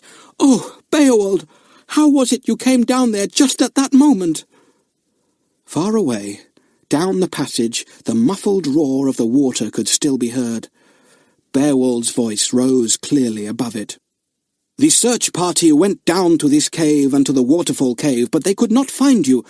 They are seeking for you still out on the mountain. I was anxious, and when I came into the temple cave, I felt that I must come down by myself, though I was afraid. That is how I found you." "We have had such adventures," said Mike, beginning to feel quite a hero. "We have been to the secret forest, Beowulf." "That is marvellous," said the blind goatherd. "Surely no man has ever set foot there before." "Oh, yes," said Paul. "The robbers live there, Beowulf. They must have lived there for years and years. Ranni, will the robbers ever be able to come up the mountain river now, climbing along that ledge to get to Killimoon this side?" "Never," said Ranni. "We are well rid of them." Little by little the boys stopped trembling from their exertions, and their hearts beat less fast. They began to feel able to stand. Mike got up and found that he was quite all right again. "I want to get back to the castle," he said. "I want to see the girls and tell them all that's happened to us. My word, won't they be jealous of our adventures?" "I want something to eat," said Paul. "I'm terribly hungry. I shall ask Yarman to give me the very nicest, most delicious food she's got." The thought of food made everyone eager to set out again. Ranni got up and pulled Paul to his feet. "Well, come along then," he said. "We shall soon be home now." One by one they hauled themselves up the rope that led to the temple cave. Their feet found the rough places to help them as they went up, and at last all 6 of them were standing in the big temple cave. It seemed dark there, darker than it should have been. Ranni looked towards the entrance. "We can't go home," he said in disappointment. "Look at that mist. It is like a thick fog. We could not see our hands in front of our faces if we went out in that. We should be completely lost in 2 minutes." "Well, we must stay here till the mist clears," said Pilescu. "I am afraid it will not clear for some hours. When the mountain mists are as thick as this one, they last a long time." "Oh, Pilescu, we must get back now. We're so near home," said Paul, almost in tears. "We must. I'm so hungry. I can't stay here 1 more minute." Jack looked at the blind goatherd, who was standing, quietly listening. "Beowulf could guide us back," said Jack. "You know your way by night, or in the thickest mist, don't you, Beowulf?" Beowulf nodded. "It is all the same to me," he said. "If you wish, I will take you back to Killimoon Castle. My feet know the way. Is the mist very thick? I can feel that there is one, but I do not know how thick." "It's the thickest one I've ever seen," said Pilescu, peering out. "I'm not at all sure I like to trust myself, even to you, Beowulf." "You are safe with me on the mountainside," said the goatherd. He took out his little flute and played one of his strange tunes on it. An enormous horned head suddenly appeared at the entrance of the cave, and everyone jumped in fright. "Ha, old one, you are there," cried Beowulf, as he heard the patter of the big goat's hooves. "Keep by me, old one, and together we will lead these friends of ours safely down our mountainside." "Take hands," ordered Ranni. "Don't let go, whatever you do. If anything happens and you have to let go, shout and keep on shouting so that we keep in touch with one another. We have had enough narrow escapes for one day." Everyone took hands. Beowulf went out of the cave, playing his flute, his left hand firmly clasped in Ranni's big one. Behind Ranni came Paul, then Mike, then Jack, then Pilescu, all firmly holding hands. "I feel as if we're going to play Ring-a-Ring of Roses," said Jack with a laugh. "Well, don't let's play the all fall down part," said Mike at once. "It wouldn't be at all a good thing to do on a steep mountainside like this." They felt light-hearted at the idea of going home at last. With Beowulf's music sounding plaintively through the mist, they stumbled along down the steep mountain path. 2 or 3 times one or other of the boys fell and broke hands. They shouted at once, and the party stopped and joined together again. It was slow work walking in the thick mist. They could barely see the person in front. Only Beowulf walked steadily and surely. He could see with his feet. "Don't go too fast, Beowulf," said Ranni, as he felt the little prince dragging behind him. "Remember, we cannot see anything, not even our own feet." "Neither can Beowulf," thought Mike. "How marvellous he is! Whatever should we have done without him?" They stumbled downwards slowly for more than an hour and a half. Then Ranni gave a shout. "We are almost there! I can hear the hens clucking at the back of the castle and a dog barking. Bear up, Paul, we are nearly home." They came to the flight of steps and stumbled up them, tired out. Beowulf slipped away with the big goat. The others hardly saw him go. They were so excited at getting back safely. Killimoon Castle at last. They hammered on the big iron-studded door impatiently. Chapter 20. The End of the Adventure. The door flew open, and there stood Yarman with Nora and Peggy close behind her.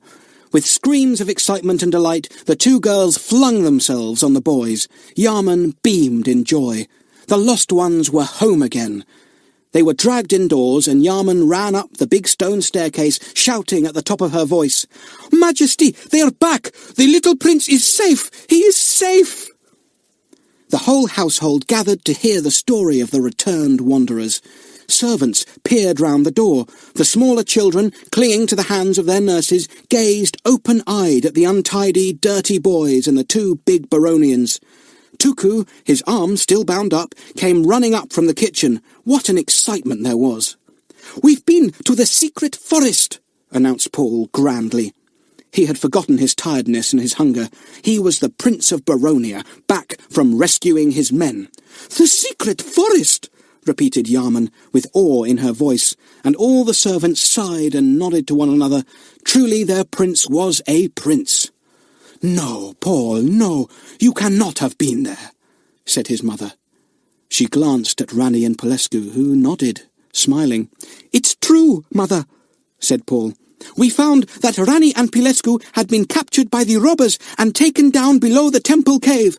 There is a mountain river flowing underground there, and it's the only way there is to the secret forest." Bit by bit, the whole story came out. Everyone listened, entranced. When Paul came to the part where the roof had fallen in and they had almost been drowned, his mother caught him up into her arms and wept tears over him. Paul was very indignant. "Mother, let me go. I'm not a baby to be cried over." "No, you're a hero, little lord," said Yarman admiringly. "I go to get you a meal fit for the greatest little prince that Baronia has ever had." She turned and went down to her kitchen, planning a really royal meal. Ah, that little Paul! What a prince he was! Yarman marvelled at him, and at the 2 English boys as she quickly rolled out pastry on her kitchen table. She would give them such a meal. Never would they forget it. "Where is Beowulf?" asked the Queen, when she had listened again and again to the thrilling tale of how Beowulf had appeared just in time to free them before the cave filled with water. "I must thank Beowulf and reward him." "Didn't he come in with us?" said Jack. But no, Beowulf was not there. He was far away on his mountainside, playing to his goats, hidden by the mist. "Mother, I want Beowulf to come and live with me," said Paul. "I like him, and he plays the flute beautifully. That shall be his reward, Mother." "If he wants to, he shall," promised the Queen. though she did not think that the blind goatherd would want such a reward. "Now, you must get yourselves clean, and then a good meal will be ready. Oh, how thankful I am that you are all back in safety." Half an hour later, the whole party looked quite different. They were clean again, and had on spotless clothes. How tired they looked, thought the girls, but perhaps they were only hungry. Yarman had prepared a marvellous meal. The smell of cooking came up from the big kitchen, and the 5 travellers could hardly wait for the first dish to appear, a thick, delicious soup, almost a meal in itself. The boys had never eaten so much before. Rani and Pilescu put away enormous quantities too. Paul had to stop first. He put down his spoon with a sigh, leaving some of his pudding on his plate. "I can't eat any more," he said, and his eyelids began to close. Pilescu gathered him up in his arms to carry him to bed. Paul struggled feebly, half asleep. "Put me down, Pilescu. I don't want to be carried. How could you treat me like a weakling?" "You are no weakling, little lord," said Pilescu. "Did you not rescue me and Rani by your own strength and wisdom? You are a lion." Paul liked hearing this. "Oh, well, Mike and Jack are lions too," he said, and gave an enormous yawn. He was asleep before he reached his bedroom, and Pilescu undressed him and laid him on the bed, fast asleep. The girls hung on to Mike and Jack, asking questions and making them tell their story time and again. "We were so worried about you," said Nora. "When the villagers came and said they couldn't find any of you, it was dreadful. And oh, that terrible storm! We hoped and hoped you were not caught in it." "Well, we were," said Jack, remembering.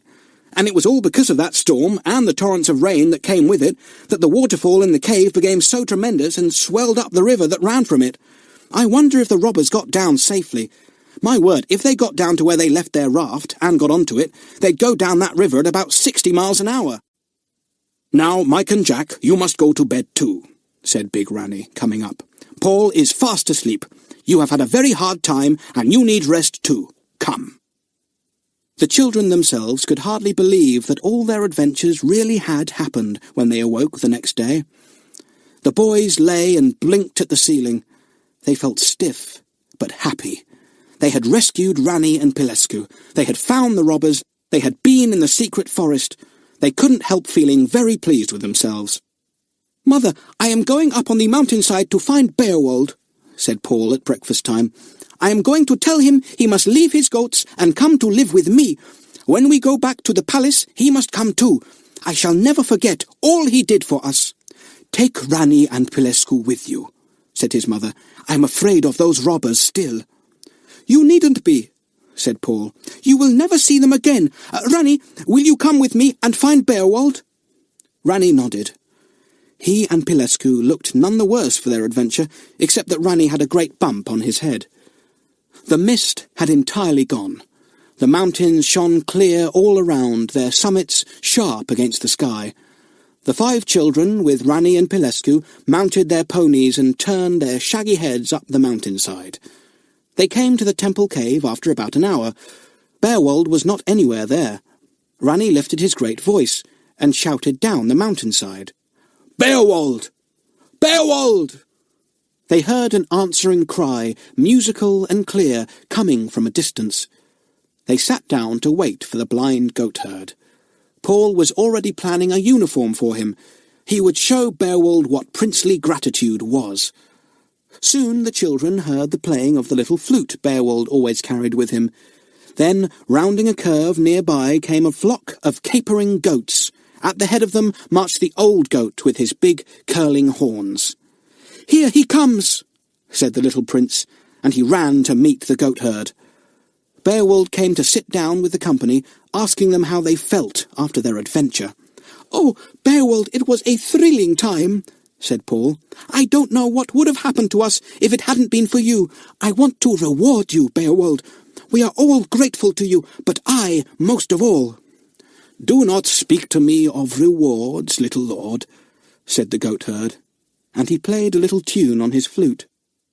"Beowulf, I want you to come and live with me," said Paul. You shall come back to the big palace, and I will give you a uniform. You shall no longer herd goats on the mountainside. You shall be my man and my friend." Beowulf looked towards the little prince with his dark, empty eyes. He shook his head and smiled. "Would you make me unhappy, little prince? I would break my heart in a strange place under a roof. The mountains are my home. They know me and I know them. They know the feel of my feet, and I know the song of their winds and streams, and my goats would miss me, especially this old one." The big horned goat had been standing by Beowulf all the time, listening as if he understood every word. He stamped with his forefoot, and came close to the goatherd, as if to say, "Master, I agree with you. You belong here. Do not go away." "I did so want to reward you," said Paul, disappointed. "You can reward me, little lord," said Beowulf, smiling. "Come to see me sometimes, and let me play my tunes to you. That will be enough reward for me. And I will make you a flute of your own, so that you too may learn the mountain songs and take them back to the big palace with you." "Oh, I'd like that," said Paul, picturing himself at once playing a flute and making all the boys at school stare at him in admiration. "You must teach me all the tunes you know, Beowulf." "Let's go into the cave and have a look around," said Jack. They all went in, but Rani and Pilescu forbade the children to slip down the hole to the cave below. "No," he said, "no more adventures whilst we are here. We have had enough to last us for a lifetime, or, at any rate, for 2 months." "Now the secret forest will never again be visited by anyone," said Mike. "The only way to it is gone. The water will always keep people from travelling through the mountain to get to it." "And the robber people will never be able to leave the secret forest," said Jack. "How strange! They will have to live there year after year, a people lost and forgotten." This was a strange thought. "But perhaps it is a good punishment for robbers," said Nora thoughtfully. "It will be like keeping them in a great prison, which they can never escape from to rob other people." "We shall never see the secret forest again," said Mike sadly. "It is such an exciting place." But he was wrong. They did see it again.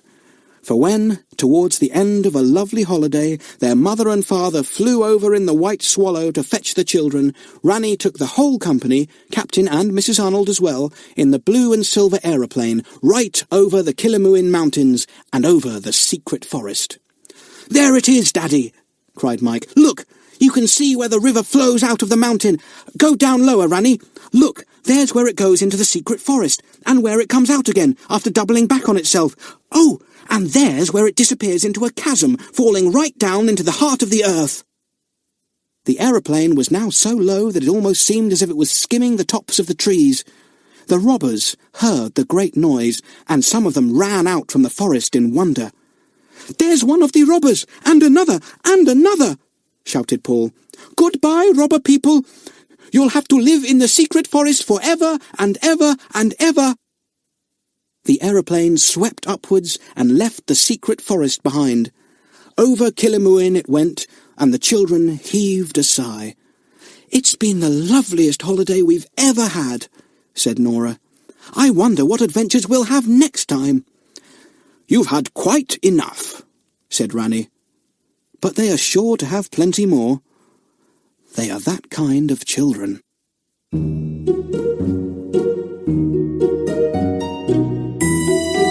"And take them back to the big palace with you." "Oh, I'd like that," said Paul, picturing himself at once playing a flute and making all the boys at school stare at him in admiration.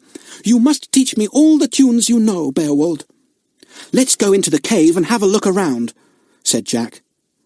They all went in, but Rani and Pilescu forbade the children to slip down the hole to the cave below. "No," he said, "no more adventures whilst we are here. We have had enough to last us for a lifetime, or, at any rate, for 2 months." "Now the secret forest will never again be visited by anyone," said Mike. "The only way to it is gone. The water will always keep people from travelling through the mountain to get to it." "And the robber people will never be able to leave the secret forest," said Jack. "How strange! They will have to live there year after year, a people lost and forgotten." This was a strange thought. But perhaps it is a good punishment for robbers, said Nora thoughtfully. It will be like keeping them in a great prison, which they can never escape from to rob other people. We shall never see the secret forest again, said Mike sadly. It is such an exciting place. But he was wrong. They did see it again. For when, towards the end of a lovely holiday, their mother and father flew over in the White Swallow to fetch the children, Ranny took the whole company, Captain and Mrs. Arnold as well, in the blue and silver aeroplane, right over the Killimoon mountains and over the secret forest. "There it is, Daddy!" cried Mike. "Look! You can see where the river flows out of the mountain. Go down lower, Ranny. Look, there's where it goes into the secret forest, and where it comes out again, after doubling back on itself. Oh, and there's where it disappears into a chasm, falling right down into the heart of the earth." The aeroplane was now so low that it almost seemed as if it was skimming the tops of the trees. The robbers heard the great noise, and some of them ran out from the forest in wonder. "There's one of the robbers, and another, shouted Paul. "Goodbye, robber people. You'll have to live in the secret forest forever and ever and ever." The aeroplane swept upwards and left the secret forest behind. Over Killimoon it went, and the children heaved a sigh. "It's been the loveliest holiday we've ever had," said Nora. "I wonder what adventures we'll have next time." "You've had quite enough," said Ranny. "But they are sure to have plenty more. They are that kind of children."